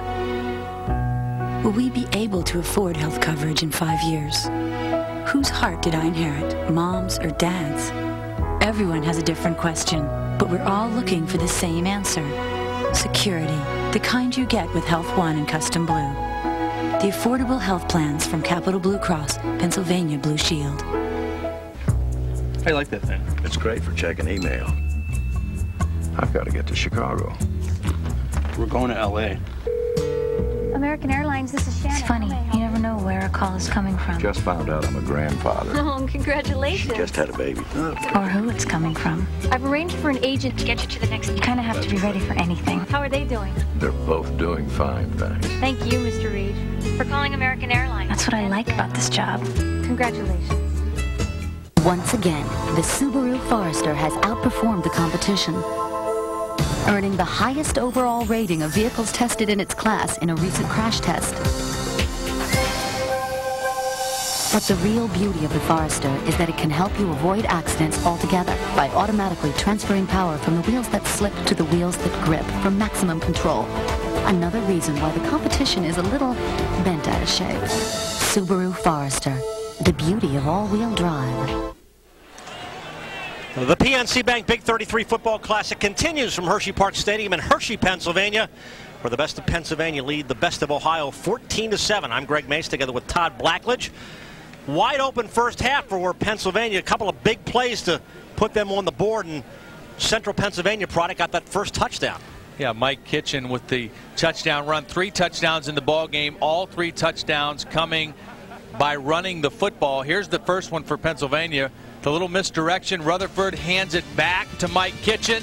And Kitchen does a nice job finding the daylight in the backside of the Ohio defense and then accelerating to the end zone. That was the first play of the second quarter. Next touchdown here. Nice run by Bruce Perry, the fastest guy on this team, maybe the fastest guy in the state of Pennsylvania. A couple missed tackles by Ohio on the sideline, and then nobody was going to catch Perry, as he said, destination end zone, and a 14-0 Pennsylvania lead. Ohio had trouble moving the football, doing much of anything through the first half. The last series they had the football. A couple penalties by Pennsylvania helped them move the ball down the field, and then the nice run by Richard Hall on the draw play. Good lead block by the fullback Nate Stead. And Ohio gets on the scoreboard to pull within 7 points at 14-7. That came with just 12 seconds left, and here's the first half stats. And really, the first half stats really in favor of Pennsylvania up until that last series by Ohio. They were able to narrow the gap a little bit. Still a 50-yard advantage for Pennsylvania. And also the other thing that's not on there, penalties. Pennsylvania 4 penalties for 40 yards, only 2 penalties for Ohio. A couple key penalties there in that touchdown drive for Ohio. The second half is coming up. Ohio's gotten on the board to make it close. 14-7. Second half coming up next. Whoa, it's pitching legend Raleigh Fingers. Yeah, and he's taking Mike Jackson under his wing. Here's the deal. If you're going to pitch against the Tigers, you're going to need a mustache to hide stuff in. Check this out. Look at this. The Tigers meet Manny Ramirez and the Tribe's All-Star Arsenal. Tigers Indians, Monday at 7 on Fox Sports Net. Florida really distracting. Whoa. Man, he's good. Tonight on Fox Sports News Prime Time. All the games, all the names. No matter where, we are there.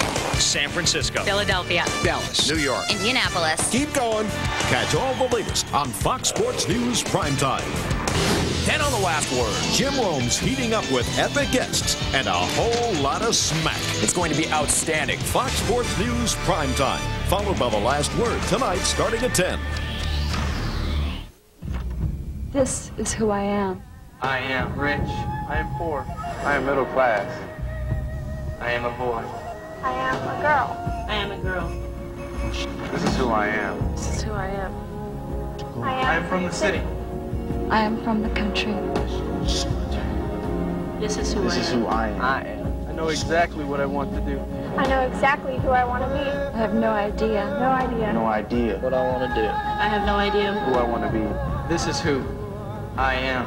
No matter who you are or where you're from, the United States Air Force may be the place for you to learn, to grow, and to be successful in life. We can help you. You can help us. I have potential. I have potential. My future is unlimited. I am somebody. I am somebody. I am somebody.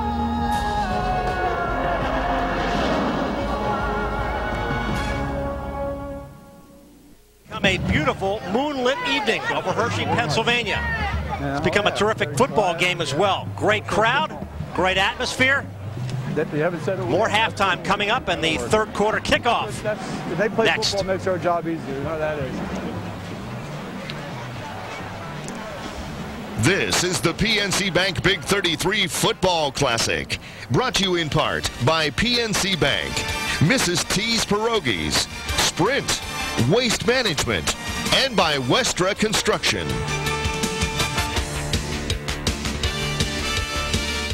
Did you know Elizabeth Jarman? Can't say I did. No. Oh, yes, I did. A bit of a bowler, Elizabeth was, back in the old days. Excuse me. Did you know Elizabeth Jarman? She was ladies' captain in '32. I have a photograph. Oh, I have mail. At Sprint, we know it's not just about linking millions of people on the internet. It's about looking into someone's eyes and seeing who you are. Isn't that the point of contact? Your Quality Plus Ford dealer has just made one of the most trusted cars in America even more affordable. Ford Taurus, now with $1,000 cash back and 0.9 financing. That's right. Get $1,000 cash back and low 0.9 financing on Taurus. Security, with the government's highest 5-star safety rating. Reliability, a standard Duratec V6. And affordability. Now $1,000 cash back plus, that's plus 0.9 financing. Feeling safe just got more affordable. Ford Taurus, built to last. And it's only at your Quality Plus Ford dealer. Will I be able to keep up with her when she's 25? When we go on a trip, will our coverage follow us? Will we be able to afford health coverage in 5 years? Whose heart did I inherit, Mom's or Dad's? Everyone has a different question, but we're all looking for the same answer. Security, the kind you get with Health One and Custom Blue. The affordable health plans from Capital Blue Cross, Pennsylvania Blue Shield. All right, I want to pay off all my bills. I want to throw a big party to celebrate. I want a loan with a great rate. I want to pick up the phone and apply in minutes, not days. Can you give me what I want? Introducing no-problem loans from PNC Bank. Call or stop by one of our offices to get this great rate and anything else you want. I want Mondays off. Well, almost. Back to the Big 33 Football Classic. Pennsylvania leading Ohio 14-7 at the half. But Coach Ridley, you have to feel good about putting a touchdown in with 12 seconds left in the half. That was a huge drive. We got a little break there on a penalty call, and that was a huge drive for us, and that meant a lot to us, and momentum. Now they put a little dent in the armor there, and we gave up a couple long runs there, and but our defense is going to come back and win it, I think, and play tough in the second half. And we just got to hold on to the ball a little bit and not make any mistakes. What you tell the team at halftime? Just that, not to make any mistakes and try to keep together and keep the momentum changing. We get the ball on the kickoff coming back second half, and you just got to believe that you can keep coming back, and if you tie it, then you can win it. And just had tell the defense, you got to win it for us. You got to shut them out second half. What has surprised you most about Pennsylvania thus far? Well, I think it's excellent runners. Nothing surprises me anymore. They have some excellent runners, a huge line, and they're playing pretty good defense too. And they made the right plays at the right time, and there's some great runners there. We got to try to contain those running backs. So our defense can do it second half. I saw your team coming off to start the second half. They're not hanging their heads. Oh no. That was like I said, it was a huge momentum swing. Getting a break and getting that score down here late. So we got to find a magic formula the second half. If we can suck it up here the second half and play some good football, we're going to be all right. Coach, thanks very much. Good luck to you in the second half. Let's go back upstairs. Thank you, Dennis. Hershey, Pennsylvania, sort of the focal point for entertainment in central Pennsylvania. It's surrounded by Hersheypark. Hersheypark Arena is the oldest hockey facility in North America. They had a women's U.S. World Cup game. That's right. The exhibition game, played Team China in a preview, had 15,000 here for that. And we had 28,000 here for an NSYNC concert last night. So a lot of people have been in this stadium over the weekend. And Hersheypark's a great place to get our little ones tired out, as we found out. Yeah, my family's had a great time here this weekend. It's really is a superb setting for an all-star game, and it really is an all-star event. It's not just the game. I mean, it's a week-long of events, and for the players and also for anybody that comes along and spends the time here. Hershey has a lot to offer. Most likely going to see Chad Schwenk into the ball game in this third quarter. He is the only one of the three quarterbacks who has not seen any action yet. We talked about the Big 33 being much more than a football game. They provided $50,000 in academic scholarships in 1998. And as you can see, more than $1 million since 1985. And these are not scholarships to football players. Right. I'm on the scholarship committee, and there's thousands and thousands of young men and women who apply for these scholarships, and it's so difficult to pick because every one of them is deserving, and it's really one of the great parts of the Big 33. It really is, and that's one of the things I think that keeps a lot of people involved, is they know that the money that's being raised and the sponsorship is going to something great, and that is scholarships for young deserving men and women. Lee Evans. Back to about the 30, where Ohio gets a chance to tie it up. Down to Dennis Owens. We have Jimmy Jones once again. He has his ears in the huddles. What are you hearing? Well, the Pennsylvania team feels very good about what they're doing right now. They felt very good about their first half. They really felt that Ohio got back in it with a couple of bad calls by the officials. So almost to a man, they feel like they're as good, if not better, than Ohio. Ohio kind of feels like that they're not really back into the ball game yet. They're hoping that they can get a touchdown to get themselves tied up, and then they think they can make it a game in the second half. Let's go back to the booth. Going to try to do it on this first drive of the second half. McMullen under some pressure. And finally knocked down. Loss of about 4, and Lusaka Polite was in on the stop. Good coverage downfield by Butler and Blomeyer. McMullen had time to make the throw there, but nowhere to go with the football. Had to leave the pocket and still nowhere to throw the football. Man-to-man coverage, they got to stay with these guys a long time. Nobody open downfield off the play action for McMullen. He does a nice job eluding pressure, but still does the smart thing, not forcing the throw, but good coverage downfield by Pennsylvania. Second down, 13. Ohio trails 14-7 early here, third quarter. Scott McMullen is one of 9 players headed to Ohio State. Just a few weeks. Richard Hall. And got back to the original line of scrimmage before Eli Salamo stopped him. Yeah, those guys that are going to Ohio State, they'll start next week. Ohio State playing in one of those early ball games this year, the Kickoff Classic against Miami of Florida on August 29th. Penn State also playing in an early game the day before against Arizona in the Pigskin Classic. You take a look at who's leading the way here at Pittsburgh for the second year in a row, really doing a great job of recruiting in-state and also in the state of Ohio. Did you see how competitive it is recruiting? You know, a few years ago it was 12 for Ohio State, 12 for Penn State. Now 30 different colleges are represented. Pass is complete. Lee Evans.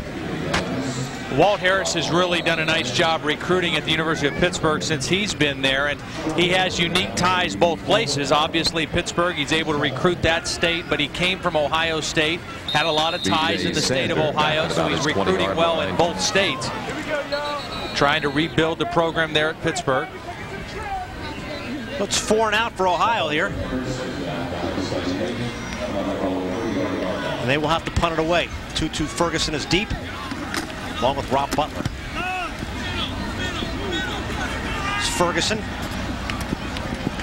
Calls for the fair catch back at the 20. You know, the one thing that I'm seeing in this ball game that really stands out to me, the difference this year from last year, is that Pennsylvania in the lines on both offense and defense are really holding their own. They're not getting pushed around like they did last year by the Ohio front people on offense or defense. They're doing a good job run blocking. They've sprung 2 touchdown runs, and they're doing a nice job of putting some pressure on the Ohio quarterback. So up front, Pennsylvania much more physical this year than they were a year ago. Chad Schwenk is the new quarterback out of Whitehall High School. He's headed to Rutgers. And he gives it to Bruce Perry, who scored Pennsylvania's 2nd touchdown. Schwenk is some kind of athlete, Greg. I mean, this guy as a junior was a wide receiver, and all he did was set a school record for the most receptions and most receiving yards for his school. Senior year, he moves back to quarterback, and all he does is set a record for most career passing yards in a season. So he's a guy who's a very versatile athlete, as you said, headed to Rutgers University. 19 touchdowns, over 2,000 yards passing in his senior year. Here's a 2nd and 7 and a whistle. Little early movement, I think, up front by Pennsylvania. Should cost them 5 yards.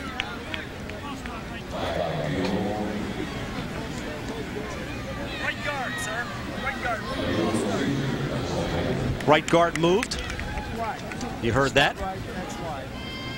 Dead ball foul, legal procedure, offense, still 2nd down. You know, one of the things, you have 3 different quarterbacks. These teams have only been together for 8 days, and even though you have the same snap count, every quarterback's a little bit different. That time Ben Carver jumped a little early, but even though the snap count is the same, the cadence and the voices of the quarterback dramatically different for all 3 guys. 2nd and 12. Schwenk under a lot of pressure has to release it, or he would have been sacked in the end zone. Timothy Frost was all over him.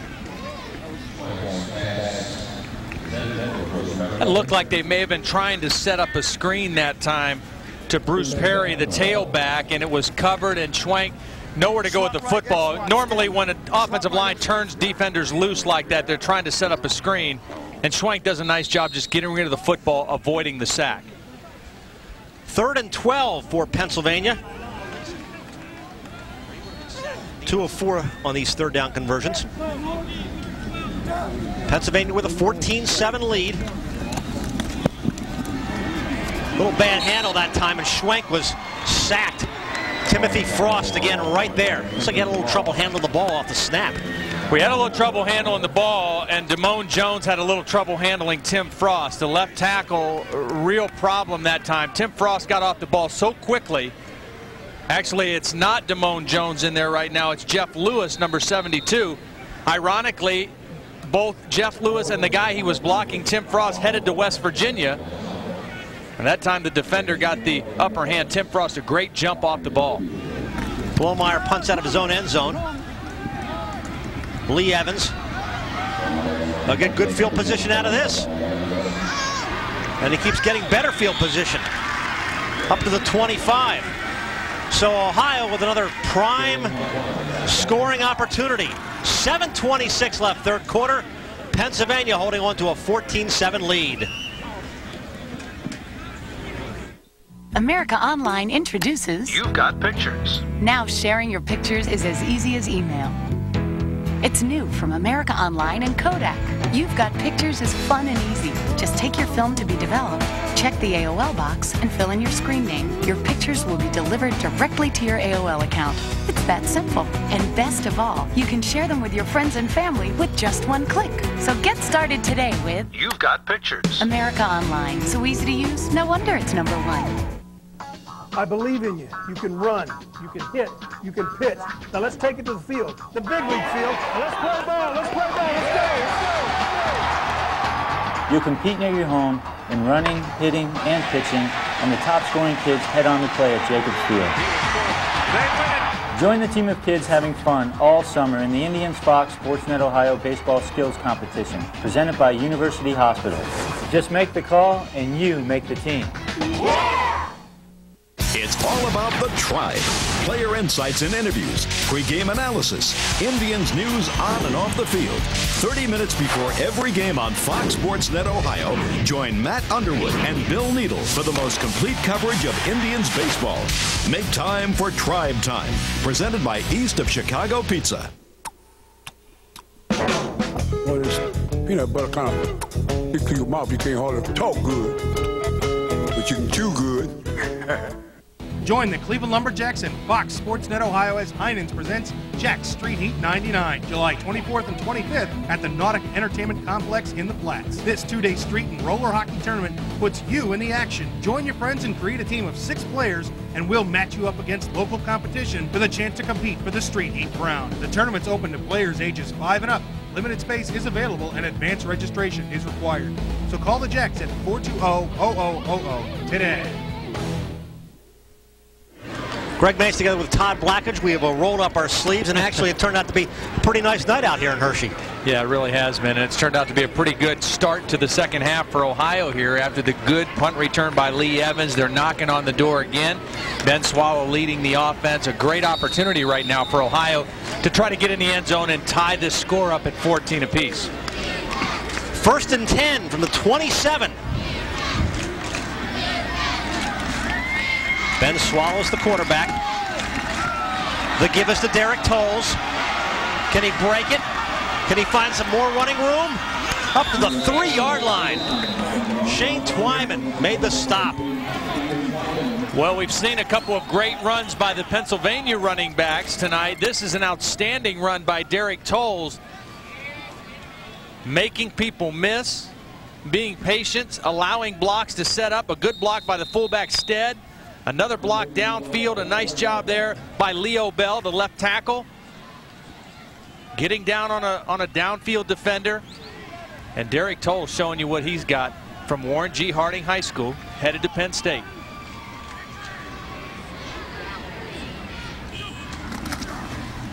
Richard Hall. He'll be a little bit short.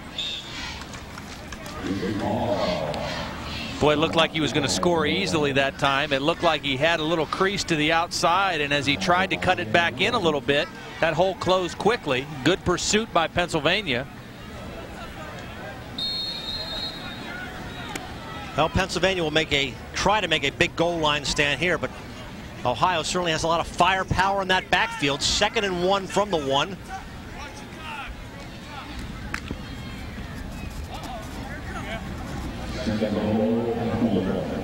Tolles in the backfield with Stead. And there's Derek Tolles. Touchdown.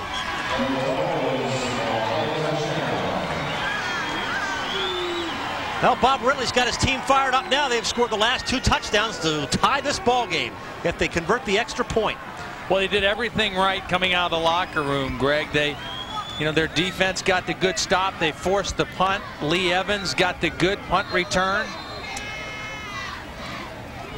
Derek Tolles rips off the big run and then caps it off with the short touchdown run. B.J. Sander. That is into the parking lot. This young man has kicked a field goal of 60 yards to set a state record in Ohio, and that literally went into the parking lot.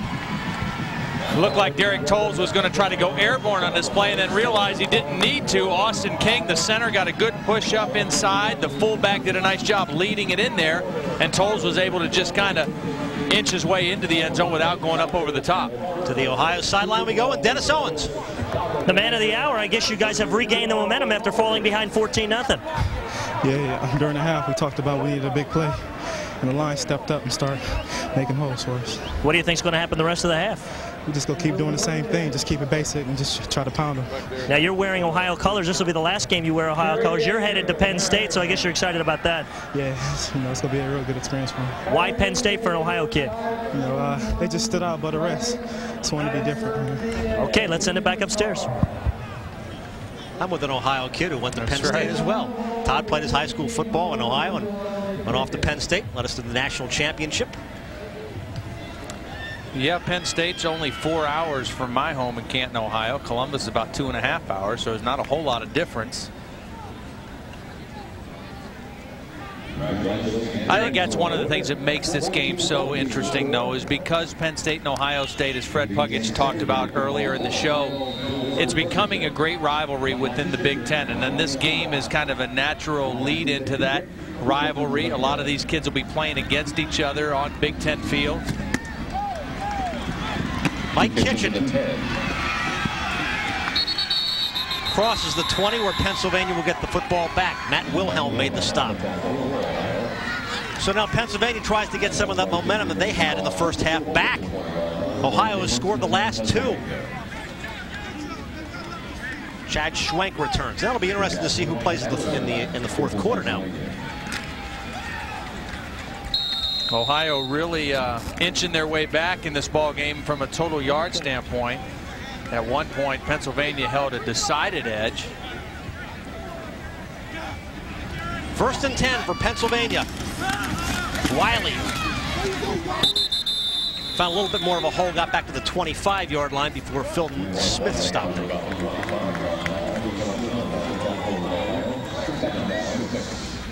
It's Grant Wiley, whose teams went undefeated from the 7th through the 11th grade, and then he only lost 2 games in the 12th. So he had a good group of kids with him. 5:33 left, third quarter. We are tied at 14 apiece. I know what you're talking 2nd and 6. Art Thomas on the reception. Knocked out of bounds at the 32. It's good for a Pennsylvania first down. It was really a nice catch by Art Thomas. That ball was thrown a little bit behind the receiver, and he did a nice job of adjusting to the football on the move. Not an easy thing to do, and then get upfield and make the first down. Watch, it's a little quick play action throw, and ideally this ball should be out in front of the receiver, Thomas. It's behind him. He had to stop and reach back, and then was still able to get upfield and make the first down. Real nice play by Art Thomas. First down and 10 for Pennsylvania. There's Perry spinning. Picks up about 3 before Timothy Frost brought him down. Back down to Dennis Owens. We've got some of the big guys for Ohio here. Number 76, Ben Timmons. Number 78, Leo Bell. Guys, they're a little bit bigger than me. In fact, both these guys, one's 300, one's pushing 300. How you holding up in the heat? It's been a tough week, over 100 plus, but there's not much you can do about it. This is football. You just got to take it to them. And you were telling me you found the Haagen-Dazs early this week. We had Haagen-Dazs all week. Walk in the room and there's cooler Haagen-Dazs sitting right there. Let's send it back upstairs. Perry on the carry. That's a good move. We found a lot of that up here, too. That's a good way to cool off. Yeah, I've been in a lot of press boxes around the country, and I have never seen a cooler full of Ben & Jerry ice cream bars like we have up here. That's one of the all-time great things I've ever seen in a press box. Every first down, Todd and I have had some ice cream. You know, not just your basic chocolate and vanilla either. I mean, it's good chocolate stuff. chip cookie dough and Heath Bar Crunch. I mean, all the specialty flavors. And we've had every one of them so far. Well, Pennsylvania's going to call a timeout. So they'll come back with a 3rd and 1 situation. 4:01 left on the clock, 3rd quarter, and we're tied at 14. Stay with us.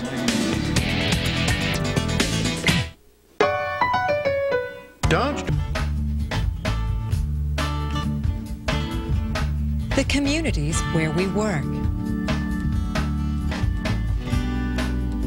The neighborhoods where we live and where we play. How we take care of it matters. Waste management, a part of the neighborhood. To bring waste management to your home, call the location nearest you. Waste management, relationships that work. Will I be able to keep up with her when she's 25? When we go on a trip, will our coverage follow us? Will we be able to afford health coverage in 5 years? Whose heart did I inherit, Mom's or Dad's? Everyone has a different question, but we're all looking for the same answer. Security, the kind you get with Health One and Custom Blue. The affordable health plans from Capital Blue Cross, Pennsylvania Blue Shield. July is jumping at Toyota, and it's got people jumping just like the old days. Jumping for July savings on Toyota Corollas, like options package savings up to $500. Buy a '99 Corolla now for less than a comparably equipped '98. Or lease your Corolla for just $169 a month well equipped. It's the world's most trusted car, so better jump on it now. The deals are hot, 'cause now Toyota's jumping. The Big 33 cheerleaders, part of the atmosphere at the Hersheypark Stadium. Greg Mace, Todd Blackledge, Dennis Owens coming to you from Hersheypark Stadium. These are all high school seniors. They've all graduated from high school. They're off to their respective colleges. They all got a chance to go to Hersheypark this week as part of the Big 33 festivities. And Pennsylvania now has a big 3rd and 1. Here's Perry up over the top. Did he get it? Well, that was a good defensive surge by Ohio. That was what Pennsylvania calls their cheater set. They put a couple extra big guys up into the B and C gap and then run power football right behind them. But Ohio was still able to get some penetration and get close to stopping that play. We'll get a measurement here. Looks like the nose of the football may be just enough for the first down, but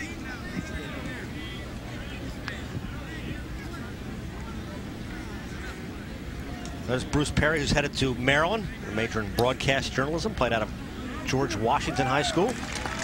And they've got the first down. Their 8th of the ball game. 3 of 6 on conversions in Pennsylvania with a big first down right there. Working it out at their own 45. 1st and 10. We're still tied at 14 apiece. Pennsylvania scored the first 2 touchdowns on a Mike Kitchen and Bruce Perry run. Hall and Tolles accounted for the Ohio touchdowns. Schwenk, give to Wiley, stopped right there. Matt Wilhelm in on the stop. Matt Wilhelm, another big linebacker, a big physical kid, 6'5", 238 out of Elyria Catholic. Played for Bob Wolf up there, going to Ohio State. You know, one of the things I think is great about this game too, Greg, is you know, this is their last high school game, but they're playing at a level of competition that is going to be more similar to anything that they've seen in high school of what they'll see at the next level. So it's only one game, but it's a good opportunity for them to get ready for that next level. It's a great learning experience. Jafar Williams was the intended receiver that time. They've all come in from their own individual high schools. Every one of these guys was a superstar at their individual high school, and then they're expected to come in and gel as a unit and become a family, and sometimes that's tough to do. I think Pennsylvania said, and Ohio said, hey, we've done it this week, but a lot of times that's the key to winning. Can you gel a bunch of guys who were superstars in high school together in 1 week? But what it takes is guys being willing to kind of leave their egos back home wherever they came from when they come to a game like this, and I think both teams were able to do that. I think, and that's a credit to Don Yanessa and Bob Ritley to get that kind of commitment out of their players. 3 minutes left in the quarter. Another big third down here for Pennsylvania. Schwenk throws, completes the pass. Wiley looks like he might have crossed the 40, but he got the first down. Dave Metlow went on the stop. Great catch out of the backfield by Wiley, a one-handed catch. This is really good work by Wiley. Against man-to-man coverage, crossing routes can be very effective because defenders get picked off inside, and that's what happened. Nobody there to pick up the fullback Wiley, and he did a great job of reaching up with one hand, catching it, and not losing stride to get the first down. He's off to Morgantown in West Virginia. Pennsylvania driving, first down and 10. Perry spun and got a couple. Carl Diggs in on the stop for Ohio. We saw how 9 guys going to Ohio State, 9 guys going to Pittsburgh. I broke it down by conferences as well. The Big Ten and the Big East, both 22 representatives in this game for both of those conferences, leading the way in this game. So it'll be second down and 7 for Pennsylvania. Clock approaching the 2-minute mark of the third quarter from Hershey, Pennsylvania.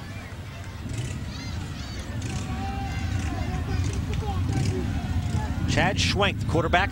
He's headed to Rutgers in a couple of weeks. And he'll pitch to Perry. Tries to find some running room. And still on his feet. And still finally dragged down. Matt Wilhelm again on the stop, but a great second and third effort by Bruce Perry.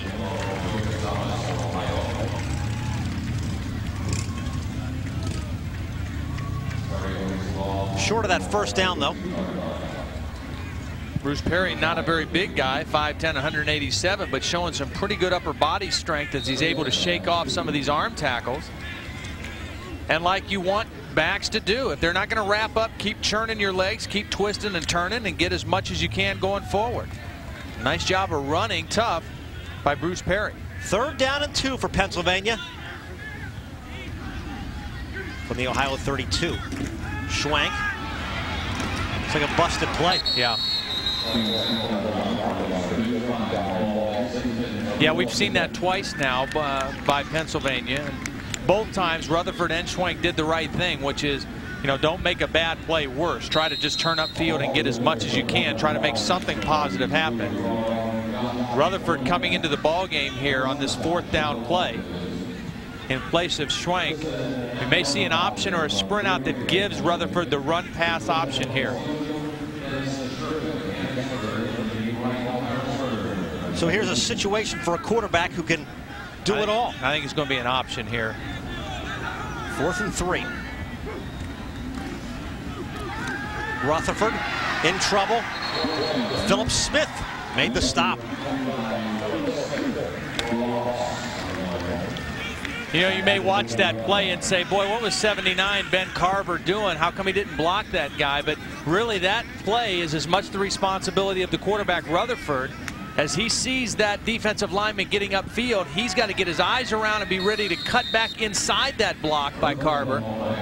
Nice job by Philip Smith crashing in from the outside, but it appeared Rutherford could have worked maybe a little bit better with his right guard, Ben Carver, on that play. He's out of St. Ignatius, great football tradition out there. So Ohio, with 9 seconds left here in the third quarter, gets the football back. Scott McMullen in at quarterback. Give us the tolls. Crosses the 40, gets a couple of yards. And that is the way the third quarter will end. Well, Ohio scored the last 2 touchdowns. They've got the football back when we start the 4th quarter from Hershey.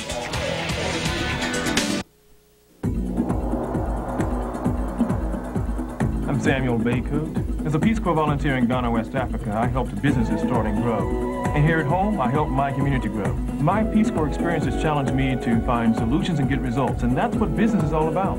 Peace Corps challenged my assumptions and broadened my perspectives. Through that experience, I now have a better understanding of who I am. Because of Peace Corps, I'm truly a better person. Peace Corps volunteers, changing the world, changing America. Hoop It Up, the official 3-on-3 basketball tour of the NBA, is coming to a city near you. With referees on all courts and divisions based on age, gender, height, and playing experience, we've got a division that fits your game. Check out the hoopitup.com website for more information, or call the Hoops hotline. Hoop It Up. Get out of the crowd and into the game.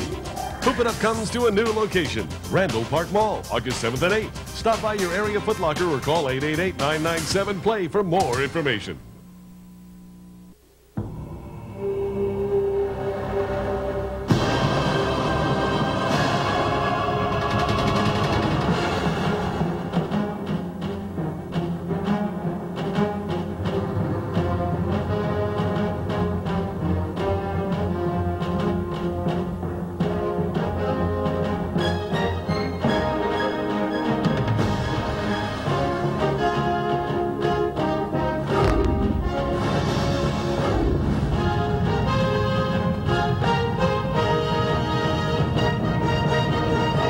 It is a test, not just of strength, but of the power of the mind. And if you complete the journey, you will be changed forever.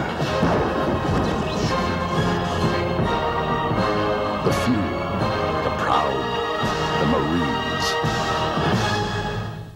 The tradition of the Big 33 continues with a great football game and a great crowd. 17,000 plus, 17,283. And in that crowd, Dennis Owens with Jimmy Jones. Dennis? That's right. And Jimmy, what do you sense is the mood of both teams as we head to the 4th quarter tied at 14? Well, the mood of both teams is like a deuce game in a tennis match, the 15th round of a heavyweight championship fight. Both teams are bruised, they're battered, they're tired. Both teams feel like the team that can suck it up the most, execute, will win this ball game. At this point, it's anybody's game to win. It's anybody's ball game. Let's go back upstairs. 2nd and 8 for Ohio. Tolles got to the outside. Cut across midfield. What an effort by Derek Tolles. Great run by Derek Tolles. As you see, Lusaka Polite hitting himself in the head because he was right in position to make a play behind the line of scrimmage. And again, you teach young defenders, when you make a tackle, you've got to wrap up the arms. It's not enough to just make a big hit. You've got to wrap the arms, particularly against a good back like Derek Tolles. That play should have been about a 4-yard loss. It ends up being a 1st down for Ohio. 3rd quarter stats and even. Total yards, Pennsylvania had them. The only touchdown of this 3rd quarter, came from Derek Tolles, who tied the game up. And Ohio calls a timeout. Yeah, they had to call a timeout because they had a little screw up in their formation there. They weren't able to get straightened out in time. They didn't want to give it the 5-yard penalty. So a good move by Scott McMullen to call timeout. I think Jimmy made a good point. A lot of this game now is going to be mental with these guys. They're hot, they're tired. Right. It's been a tough game, tough in the trenches, and now somebody's just got to come to the forefront and really suck it up mentally, as he said. Yeah, it is a new ball game. It's anybody's ball game right now. I think, you know, from my perspective, it appears to me that Ohio has seized a little bit of the momentum and maybe is taking the game to Pennsylvania a little bit more right now, particularly than they were earlier in the game. I think the first half pretty much belonged to Pennsylvania. But still, one play. I mean, and there are so many big playmakers in this ball game on both sides of the ball that any one guy right now could rise up and take control of this game for either team. Back to the sidelines, Dennis Owens. Big 33er, now a tailback for Penn State. 14-14. What do you see happening here? It's a tough game. Ohio State's got the ball right now. It's moving it, pretty well, but. I always got root for PA, and the defense should be able to stick them. What is your thoughts of Penn State being ranked so high in the preseason polls? We really don't even look at that. We just have to do our off-season workouts still, make sure we're tightening up every loose end that we have, and just go in full blast. Aaron, good luck to you this year. Let's go back upstairs. Well, he could be one of the keys coming off that tough year with the knee problems. Yeah. Aaron Harris. We saw his younger brother last year playing in the ball game, off to Virginia. 3 guys in the ball game tonight going to Virginia. It's interesting. Penn State is ranked high in a lot of publications, and they will get tested right away. They play Arizona in that opening game on August 28th, and Arizona, a very, very good football team. I had them in the Holiday Bowl game last year where they really beat up on Nebraska. There's Floyd. Makes the carry. Now tell me the truth. Did you guys actually look at those preseason polls? I mean, all the players always say, hey, we don't look at them. But is that true? Well, you can't help but notice them, because if you're not looking at them, every reporter you do interviews with, between now and the start of the season, ask you about them. So you know about them, you're aware about them. But it really doesn't matter. All those players know, hey, doesn't matter what we're ranked now. All we care about is where we're ranked on January 5th. And that's the biggest thing. After the Sugar Bowl is played, they want to be ranked #1 then. And that's the way all great teams everywhere in the country feel. Ohio would like to put one in right here. Under pressure, and it's complete. Jade Pruitt with a football. He's got the first down and a whole lot more. Big play. Outstanding play by Scott McMullen. Maybe the best play he's made all night. The quarterback didn't have anywhere to go at the football right away and just kept backing up, buying himself some time. And then you see the strength of his arm, his ability to just flick the wrist. Watch, he can't get his feet behind the ball. He does a good job just buying some time and then flicking the ball there to Pruitt. Good rush by Malachowski, but an outstanding play by Scott McMullen, buying himself a little time to make the completion. So it's a first down for Ohio. From the 24. Here's Hall. Off tackle. Got some more running room. Richard Hall is into the end zone for Ohio. His second touchdown of the game to give Ohio the lead.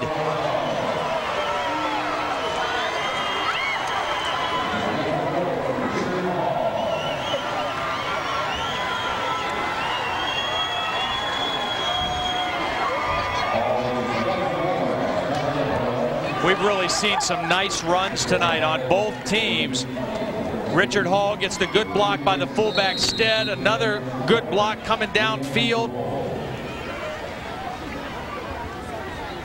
With so much man-to-man coverage, everybody up around the football, and if you get through that first line of defense, you got a lot of room to the end zone. B.J. Sander with the extra point. Richard Hall with 2 touchdowns. Ohio's had the last 3.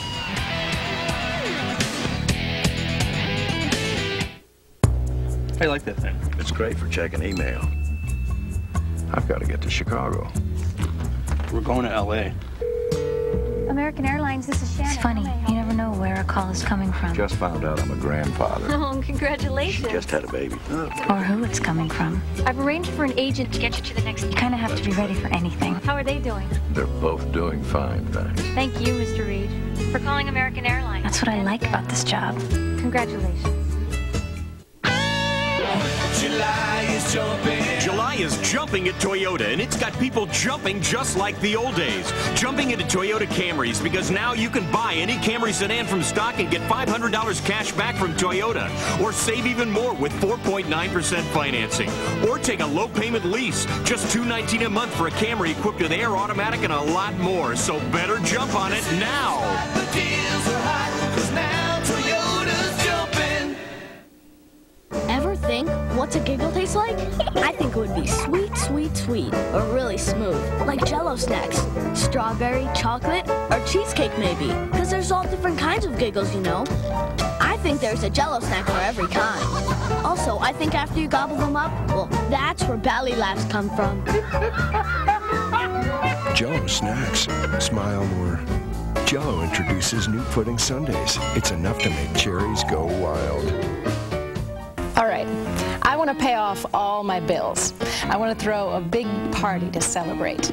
I want a loan with a great rate. I want to pick up the phone and apply in minutes, not days. Can you give me what I want? Introducing no-problem loans from PNC Bank. Call or stop by one of our offices to get this great rate and anything else you want. I want Mondays off. Well, almost.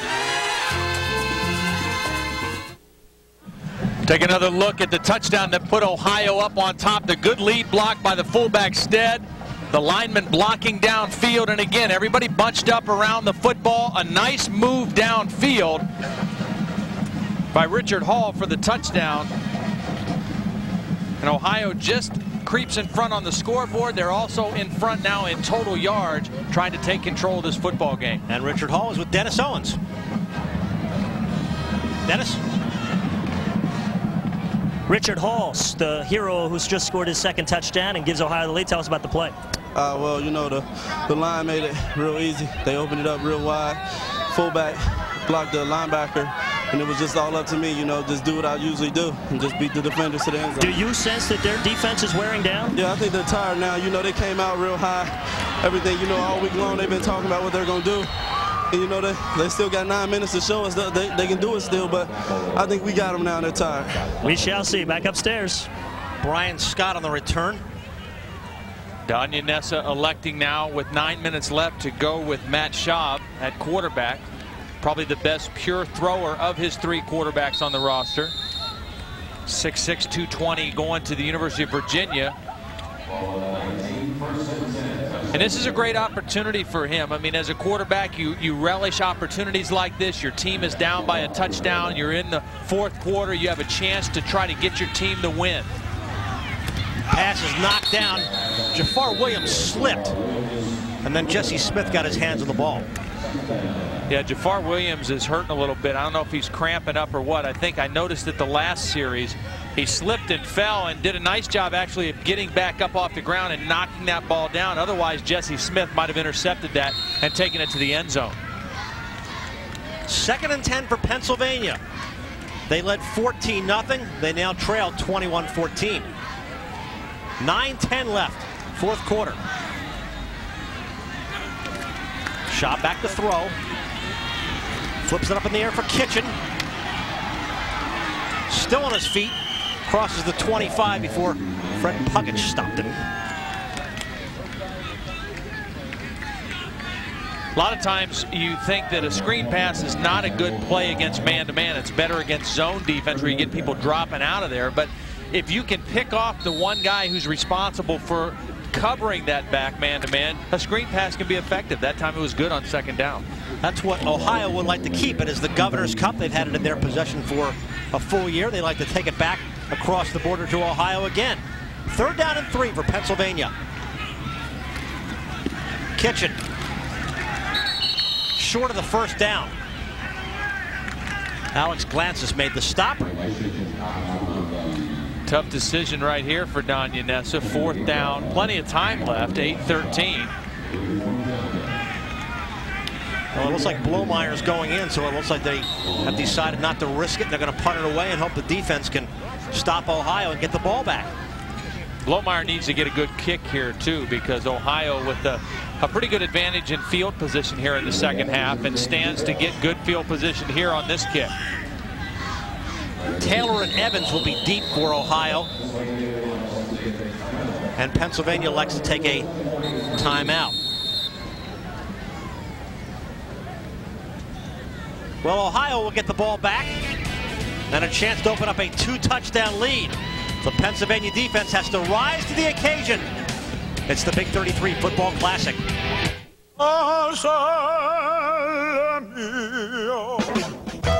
Lord have mercy. That thing sure tastes good to me.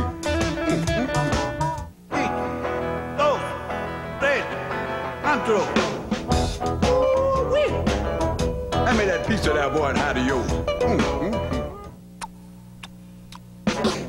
Well, this peanut butter kind of stick to your mouth. You can't hardly talk good, but you can chew good. His grace on the field can't be matched. His contributions can't be missed. His homers travel 450 feet. His support goes even farther. Major League Baseball Charities has teamed with the Boys and Girls Clubs of America. Together, we're giving kids a world of opportunities. He has the drive to be a big leaguer but hasn't forgotten what it takes to be a little kid. This election, we need a candidate who listens. That HMO nearly cost me my life. I almost didn't get my bypass surgery. I'm glad you brought that up, Millie. Do you know what a franchise player is? It's a guy like Greg Vaughn who hit 50 dingers last year. A guy who's going to take the Giants downtown. That's why a vote for Lou is a vote for Millie. All right, what's next? Paid for by the committee to elect Lou on Fox Sports Net to bring you the Reds and Giants Sunday at 4. Remember the good old Cleveland Indians? Fans know their tribe are the snappiest dressed 9 in the league. Well, look again.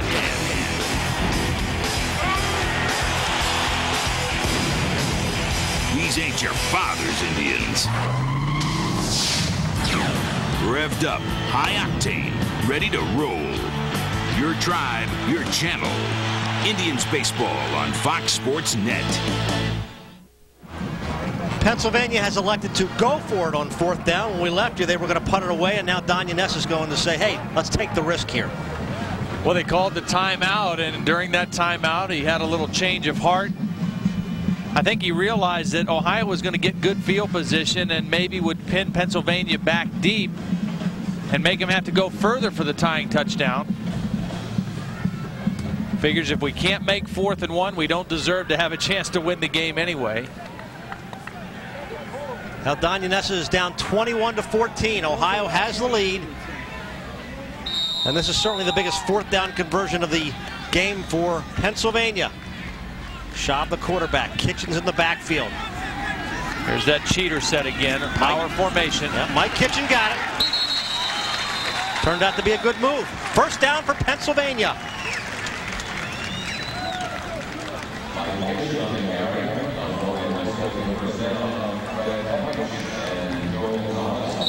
It's just like a power I formation. They just set those guys up a little bit closer to the line of scrimmage than normal. That gets them into their block a little quicker. Good surge on the right side of the line for Pennsylvania. And a big 1st down for Kitchen. From the 32-yard line.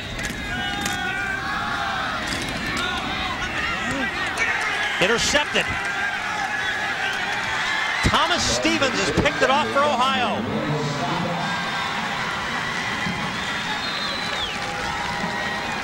Well, this interception falls on the shoulders of Matt Schaub. I think it was a comeback pattern, which is out to the outside, and Schaub throws this ball inside and allows Stevens to make the interception. You see, he doesn't really step into the throw. The receiver was breaking to the sideline, and the ball is thrown behind him, and Stevens is there for the interception. Pretty good pressure, and Schaub wasn't able to really step into that throw. And you just can't, in a game like this, with as good of athletes as you have at the defensive corner position, you just can't make that mistake without it costing you, and it cost Schaub that time. First interception of the ball game, and Ohio gets the ball back. Taylor crosses the 50, knocked out of bounds. And on the sidelines with our Dennis Owens. We have Thomas Stevens, who has the interception. Tell us about the play. Well, he came hard and he drove up hard, and then I seen him chopping his feet, so I stopped and I broke on the ball, and lucky it was a bad ball, and I went back and caught it. A moment before, they gambled on a 4th and 1 deep in their territory, maybe disrespecting your defense, and I guess you showed them there, huh? Well, we just got to step up and make big plays. That's why we're here. We're the best players in Ohio, so we just got to make big plays, and that's what we're doing right now. I think his smile tells it all. Let's go back upstairs. You know, Greg, Thomas Stevens is a great story. You talk about a phenomenal athlete. He's going to Ohio University to play football. The basketball coach at OU has asked him to walk on. And next week, I think he has a tryout with the Cincinnati Reds. So the guy is an all-around outstanding athlete. Plus, he was the state long jump champion this past spring. So this guy is a great athlete representing the state of Ohio. And busy, as was the Pennsylvania defense, stopping Ben Swallow right there. Ellie Salamo making the stop. Not a lot of turnovers in this ball game, as you've seen. That was the first interception. We had a fumble recovery early. So a big defensive play there for Pennsylvania.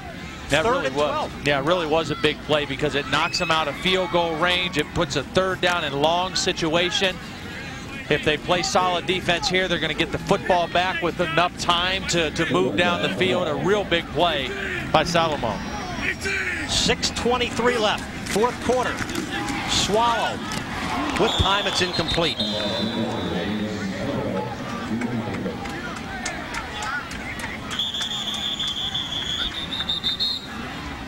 Oh, there you see some of the fans who are fired up in the crowd.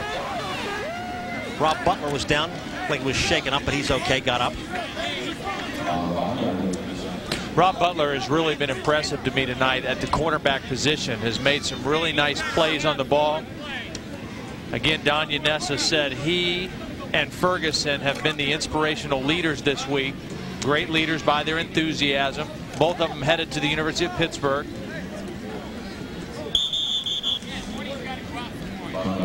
So now Ohio will punt it away on fourth down, and Pennsylvania will get another shot. B.J. Sander, the punter. Some very impressive stats for him.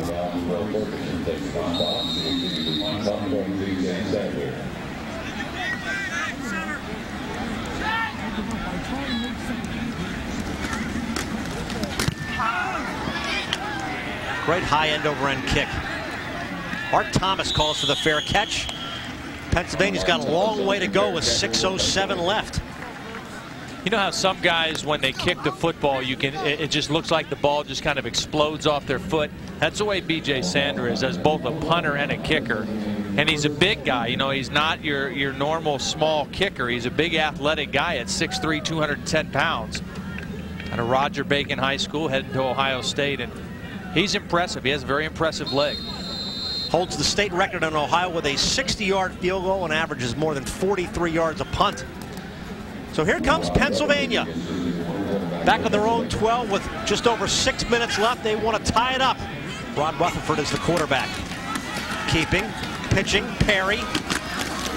Still on his feet. Crosses the 20 to about the 23-yard line.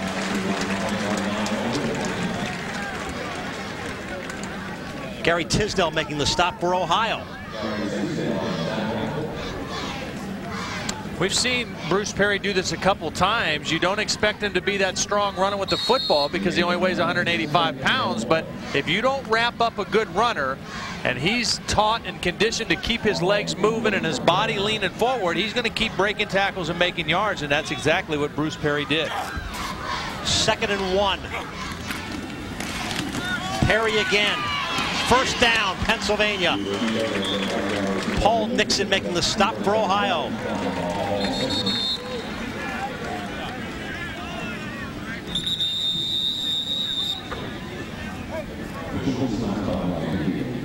Well, a couple of years ago, we saw a similar situation where Pennsylvania was down.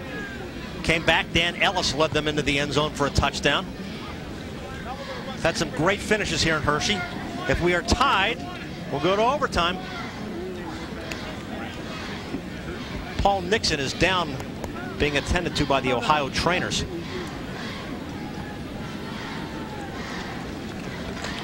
He's had a nice ball game tonight. A 6'3", 205-pounder out of Mifflin High School. It shows good acceleration, good speed coming off the corner. Playing defensive end in the ball game tonight out of a 52 defense, probably more of an outside linebacker type in college.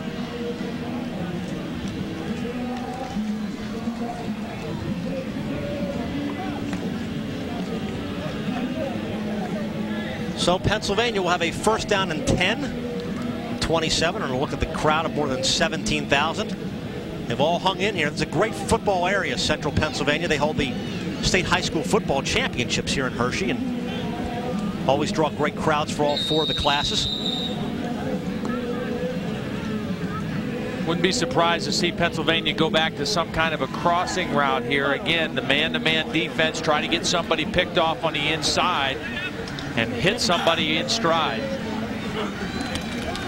Rutherford looking, throwing, incomplete. Ferguson was the intended receiver. Gary Tisdale right there. The ball thrown a little hard and a little too far to the inside. It's a little hitch route. This ball is to be thrown outside. You see the stop and the ball thrown well inside. Ferguson only able to get one hand on it, and that ball was coming with a little juice on it too. Tough one to catch. Well, this is a big second down. They've got to execute here. They've got plenty of time. 5 minutes left. Pennsylvania is down by a touchdown. From the 27. 21-14. Ohio has the lead. Pennsylvania has the football. Rod Rutherford has the football spinning away and only got a couple yards. Carl Diggs in on the tackle for Ohio.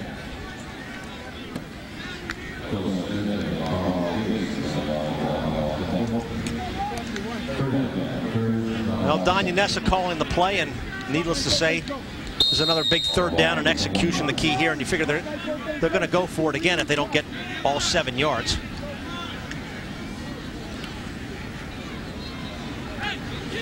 Rod Rutherford obviously gives Don Yanessa that threat of running the option and maybe making a big play running the football. But so far tonight, Ohio has done a very nice job containing Rutherford as a runner. He has not hurt them with a running play, whether it be a designed run or a scramble. Thomas and Scott are wide.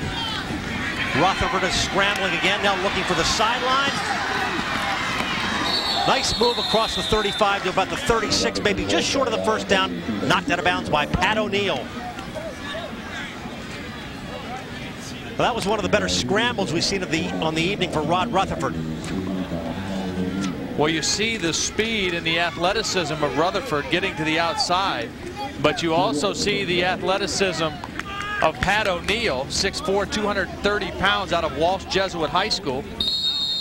Pat has a brother, Kevin, who's a linebacker for the Detroit Lions. Also has another brother, Joe, who's a senior linebacker, a 3-year starter at Bowling Green. So pretty good pedigree for Pat O'Neill.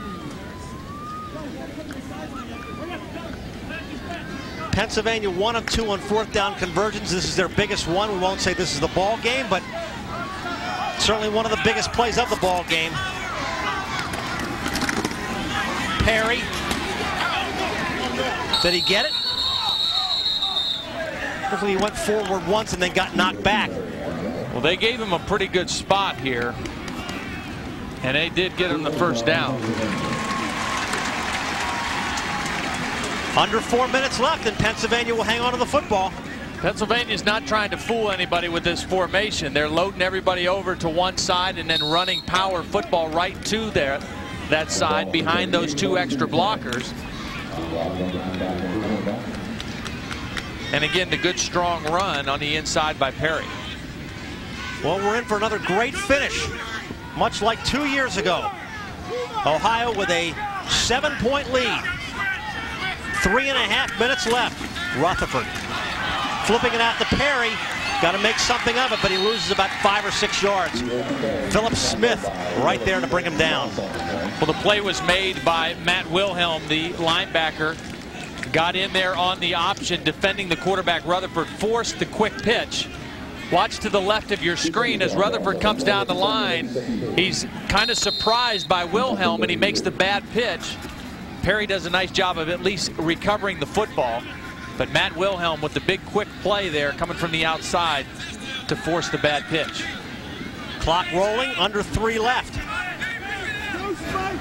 2nd and 16 from their own 32.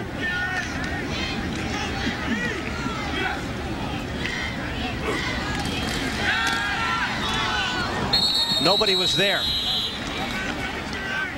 Mark Bartasic running down the sideline. I don't know if it looked like he was supposed to come back to the ball or not. Well, a little miscommunication there. Normally, if you have a quick route called and if there's press coverage, that quick route will convert to a fade route or a takeoff route, and it looks like that's what Bartosic was thinking. Rutherford thinking he was going to break it off on the short route. Well, Pennsylvania would like to get to that point. They're down by 7. We will play overtime. Somebody will win. We will not go home with a tie. 21-14. Don Yanessa yelling for a timeout, and he gets one. Well, unfortunately for Don Yanessa, that's Pennsylvania's last timeout, so they'll have to work the rest of the game here without a timeout. And that could come back to be a real problem here in the final 2 minutes and 42 seconds. Right now, a 3rd down and 16, what he's got to convince Rod Rutherford of is, hey, we don't need to get the first down on this play. We're going to run 2 plays.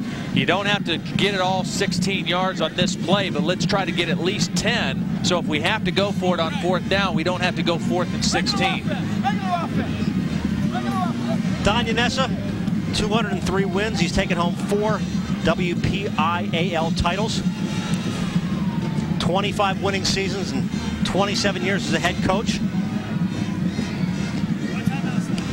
Yeah, there's something to be said for his track record, no question. Took over a Baldwin program. This will be his 11th year at Baldwin. They hadn't been able to win. They hadn't been to the playoffs in, I don't know, ever. 9 winning seasons in 10 years there. 4 trips to the playoffs. 6-3 last year. Chance to be pretty good this year. Now, the Ohio Buddy team has been happy with the success their team has had. Pennsylvania's got a 3rd and 16. Rutherford got a scramble out of trouble again. Fumble, loose, and Ohio will recover it. Well, that could be the ball game right there. Timothy Frost picking it up off the ground. And that may have done it for Ohio. I think this was just a case of Ron Rutherford trying to do a little bit too much. He decides at this point to run. He doesn't have the ball protected real well, and it's knocked out from behind. How often do you see that? A quarterback scrambling, he doesn't tuck the football away, and it's not the guy in front of him. It's somebody from behind the play that gets an arm in there and knocks the football away. And with 2.5 minutes left, Pennsylvania will try to knock the football away from Ohio.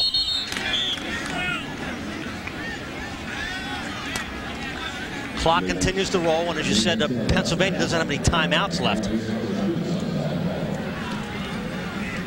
So Don Yanessa obviously will walk away from this if they do not score and go to overtime. Rather disappointed. A lot of enthusiasm from both teams all week.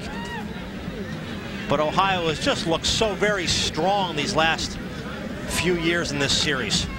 And should they win, they will be up 4-3 in this current series with Pennsylvania. Under 2 minutes left, Ohio with the ball in the lead. Here's Hall. He's got a couple of touchdowns, and he comes just short of the 1st down. Yeah, it really appears like Ohio did kind of wear down Pennsylvania here in the 2nd half. They came out, they received the opening kickoff. They didn't do anything with their first possession, but then their defense gave them a good stop. They got a good punt return and then went down and scored on their 2nd possession of the 2nd half. And ever since that point, they've really kind of controlled the football game on the inside. Pennsylvania had a couple of big plays. In fact, Pennsylvania not dominating, but they're slightly ahead of Ohio with yardage. Time of possession pretty even, but it was the execution in the 2nd half that's really done it for Ohio as we approach the 1-minute mark. 3rd and 2. They can hold them here in a couple of plays. Most likely to force a field goal, but it looks like Pennsylvania jumped, at least according to the Ohio players.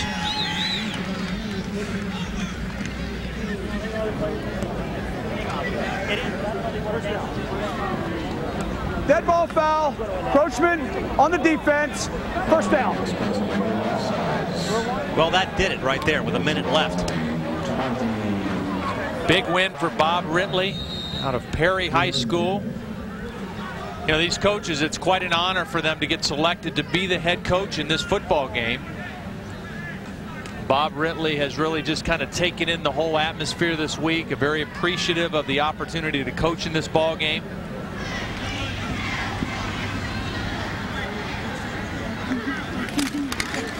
Scott McMullen will just hand it off, and they'll run out the clock. It's always an interesting situation. Ohio always comes to Pennsylvania to play the game. Sometimes they feel like the crowd is against them. They're the underdog. Maybe they've got a little something extra to prove because Pennsylvania dominated the series early. But boy, I'm telling you, even in the 4 years and even the year that they lost the game, they have just played so very, very well. And I think Bob Ridley's about to get himself a nice, cool bath. Well, he deserves one on a night like this. It's hot, it's muggy. Hello, Bob. Front and back. That probably feels okay this evening, actually. Ohio wins it. Take a look at the camaraderie between these two teams, and a great crowd tonight. Very appreciative of these fine athletes, and Don Yanessa meeting up with the assistant coaches and with Bob Ridley. Good job.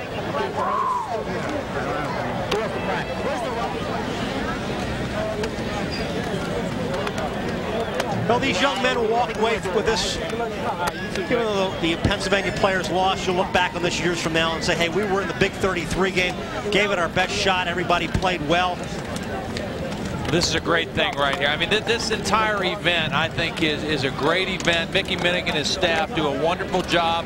I've said it many times, that there is no finer all-star game anywhere in the United States than the Big 33 game. And not just the caliber of players, but for the way the whole thing is run, the organization, the extra things that go on in association with the game and with the event. It is first class all the way, and these players really showing a lot of class right now and respect for one another. The Pennsylvania team said we came together as a family, and they will leave as a family and leave with a lot of great memories. Stay with us. We'll have the presentation of the trophy, talk with the coaches, some of the top players. We'll join Dennis Owens on the sideline and hang around. More coming up from Hershey. Here's big news from your Quality Plus Ford dealer. Get $1,000 cash back or 0.9 financing on my #1 selling Ford Ranger. The only pickup in its class with a standard 4-door Super Cab. Now with $1,000 cash back or 0.9% financing. And check out Ford F-Series. Toughness with a Triton V8. Leadership, the first truck in its class with a standard 4-door Super Cab. And selection with over 44 different configurations to choose from. Ford F-Series, Ford Ranger, built Ford tough. Only at your Quality Plus Ford dealer. All right, I want to pay off all my bills. I want to throw a big party to celebrate. I want a loan with a great rate. I want to pick up the phone and apply in minutes, not days. Can you give me what I want? Introducing no-problem loans from PNC Bank. Call or stop by one of our offices to get this great rate and anything else you want. I want Mondays off. Well, almost. Did you know Elizabeth Jarman? Can't say I did. No. Oh, yes, I did. A bit of a bowler, Elizabeth was, back in the old days. Excuse me, did you know Elizabeth Jarman? She was ladies captain in 32. I have a photograph. Oh, I have mail. At Sprint, we know it's not just about linking millions of people on the internet. It's about looking into someone's eyes and seeing who you are. Isn't that the point of contact? Hello, welcome to Dodge Durango 101. Today I'll be covering the 5.2 and 5.9 liter Magnum V8 vis-a-vis Durango superiority in the class structure of domestic compact sport utility vehicles. You're not listening. You're just staring at the Durango, aren't you? Aren't you? Why do I even bother? I don't know, I'm just standing up here like a big doofus. Back at Hersheypark Stadium, where the Ohio team has beaten Pennsylvania 21-14 in this Big 33 football classic. We'll be having the presentation of the Governor's Cup a little bit later, but first we're going to Dennis Owens. Dennis? Well, first of all, Greg, we have the players of the game for Pennsylvania. Running back Bruce Perry. Got all kinds of hardware here. Congratulations, and tell us about your Big 33 experience. I loved it. It was the best experience of my life so far. The host families, buddy program, I loved it. Then, of course, the game. And I had wonderful teammates. I love them to death. They're like brothers, so. Best of luck to you at the University of Maryland. The player of the game for Ohio, Derek Tolles. Heading to Penn State, you're excited about that, I guess. Yeah, it's going to be a great experience for me. What's it mean to have won this game? You know, it means a lot. It's our last high school game, and all the players, they all play hard. Best of luck to Derek Tolles at Penn State. Okay, PNC Bank's Denny Brankel is going to present the Governor's Cup to Ohio coach Bob Ridley. Denny Brankel of PNC Bank. On behalf of PNC Bank, the Big 33, we congratulate the team from Ohio. Congratulations, Coach, the winner of the Governor's Cup. Thank you. Coach, your thoughts on winning the Big 33? Well, I'm just really proud of the way the boys played tonight. I really have to hand it to the Pennsylvania team. It's a tremendous athletic team, and Coach Yanessa, and just the entire week, the Big 33 has been quite an experience, and to end it like this is really a highlight of our summer. Your team fell behind 14-0, but they never hung their head. You have to be proud of that. Well, I got some breaks there at the end of the half and got a score, and we were very fortunate to punch it in, and that really gave us some momentum. And offensive line, I thought, really believed in themselves, and the coaches knew we could move the ball, and decided to take it upon ourselves to do that. And certainly, congratulations to you, and certainly representing himself in a class way, Coach Don Yanessa of Pennsylvania. Your thoughts on your Big 33 week? It was a great week. It was a great experience. We were associated with great kids from Pennsylvania and Ohio. The coaches from Ohio were a first-class outfit. And my congratulations to everybody that's associated with the Big 33. It's an awesome, outstanding event for graduating seniors going on to their college careers, and everybody else that's involved with it as well. Coach Yanessa, thank you very much for being with us and for conducting yourself in a great way all week. We certainly appreciate being with you. Thank you. Ohio wins the Big 33. Let's go back upstairs.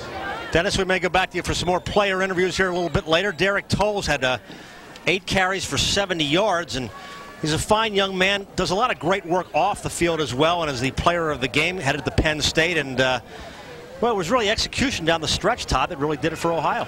Yeah, good execution down the stretch, and again, I think the offensive and defensive lines of Ohio really kind of started to take control in the ball game about midway through the third quarter, and really that provided a difference. But a very competitive game. Pennsylvania came out and established themselves early in the ball game physically, that they weren't going to get pushed around, and they did not get pushed around in the ball game. But Ohio was able to get the good plays there in the second half. And interestingly enough, we had 5 touchdowns in the ball game. All 5 touchdowns came through the running game. No passing touchdowns in the ball game. In a game you expect to be geared towards the passing game, all 5 touchdowns on the ground. Of course, they had to throw the ball 40% of the time, and if you look at some of the final stats, the possession time was pretty even, the overall yardage was pretty even. Just came down to some big plays in that second half for Ohio. Certainly the tone of this game was a lot different than last year when Pennsylvania jumped out to that, Ohio jumped out to the early lead and never looked back. This was a lot more competitive game, and you see the final stats there. You take a look, the stats were really pretty even. Pennsylvania in the first half had a decided edge. Ohio just kept creeping back in the ball game statistically, and then pretty much evened things up.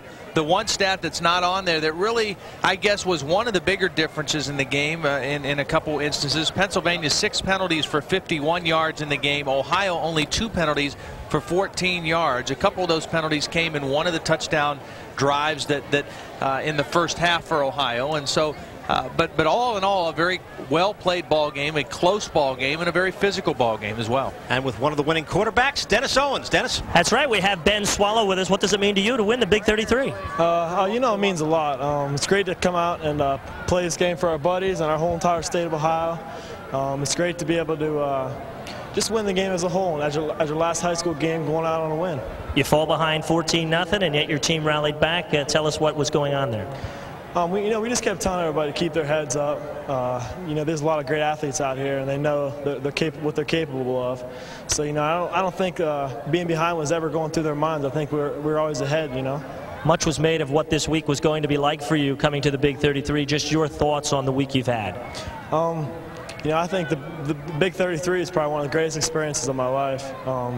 You can't beat it working with all of our buddies and going to the hospital, talking to kids.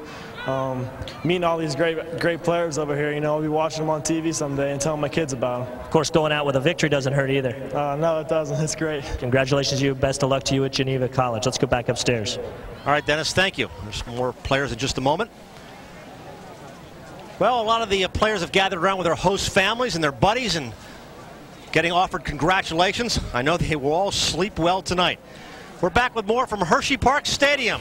More players, more highlights. Stay with us. Ohio leaves a winner. Whoa, it's pitching legend Raleigh Fingers. Yeah, and he's taking Mike Jackson under his wing. Here's the deal. If you're going to pitch against the Tigers, you're going to need a mustache to hide stuff in. Check this out. Look at this. The Tigers meet Manny Ramirez and the Tribe's All-Star Arsenal. Tigers Indians, Monday at 7 on Fox Sports Net. Boy, to really distract them. Whoa. Man, good. This election, we need a candidate who listens. That HMO nearly cost me my life. I almost didn't get my bypass surgery. I'm glad you brought that up, Millie. Do you know what a franchise player is? It's a guy like Greg Vaughn who hit 50 dingers last year. A guy who's going to take the Giants downtown. That's why a vote for Lou is a vote for Millie. All right, what's next? Paid for by the committee to elect Lou on Fox Sports Net to bring you the Reds and Giants Sunday at 4. Do you know why some people don't volunteer? Most say it's because they were never asked. Well, we're asking. Many men and women 55 years and older are serving in your area through the Senior Corps' RSVP program. RSVP matches your interests and skills to what needs to get done in your community. Our grandchildren have a right to clean water. That's why I'm teaching others how to test it. Everyone's got something to offer. There's lots of information. It's a lot. I like this here. This is really something. You catch on quick. All right. Okay. Kids have just got to be able to read. When you join your efforts with others, your community will grow stronger. You've been thinking about helping out. Here's your opportunity. Call your local RSVP program or this toll-free number today and help us get things done. Part of the crowd of more than 17,000 on hand at the Hersheypark Stadium gathered on the sidelines to wish their guys good luck. A lot of these host families will continue to stay in touch with their players as they head into their college careers. Great game for Richard Hall, who had 2 touchdowns here and put it away here with 9 minutes plus left in the fourth quarter. Great run to put it away, Todd. Yeah, Richard Hall out of Wyoming High School did a nice job of setting this play up and then finding the crease on the backside, following the lead block of his fullback, and then a nice cutback. Nice move here to elude a defender. Blomeyer was left behind there, and Richard Hall, again, he was the coach's choice in Ohio as the Offensive Player of the Year, showing a little bit of what he has there on the game-winning touchdown for Ohio. 5 carries for 41 yards, but 2 of those for big touchdowns. Some impressive performances from some of our Central Pennsylvania players. Mike Kitchen got off to a great start. 10 carries, 47 yards. Rob Blomeyer punted the ball well all over the field defensively. Art Thomas had that one big play. We've seen a lot from him. Tim Brown from Harrisburg High. Real strong contingent from Central Pennsylvania once again. There you see some of the crowd, some of the guys hanging around saying thanks to all of their host families and buddies. Well, it's been great being with you tonight. Todd, always a pleasure, and we'll look forward to hearing from you during the college football season. Well, thanks. It's been good being with you as always. I love being involved with the Big 33, and this to me signifies the beginning of another football season. Well, the practices start in just a few days. Thanks to Jimmy Jones for his sideline help. Now for Dennis Owens and Todd Blackledge, I'm Greg Mace. So long from Hersheypark Stadium. Once again, our final score, Ohio 21, Pennsylvania 14.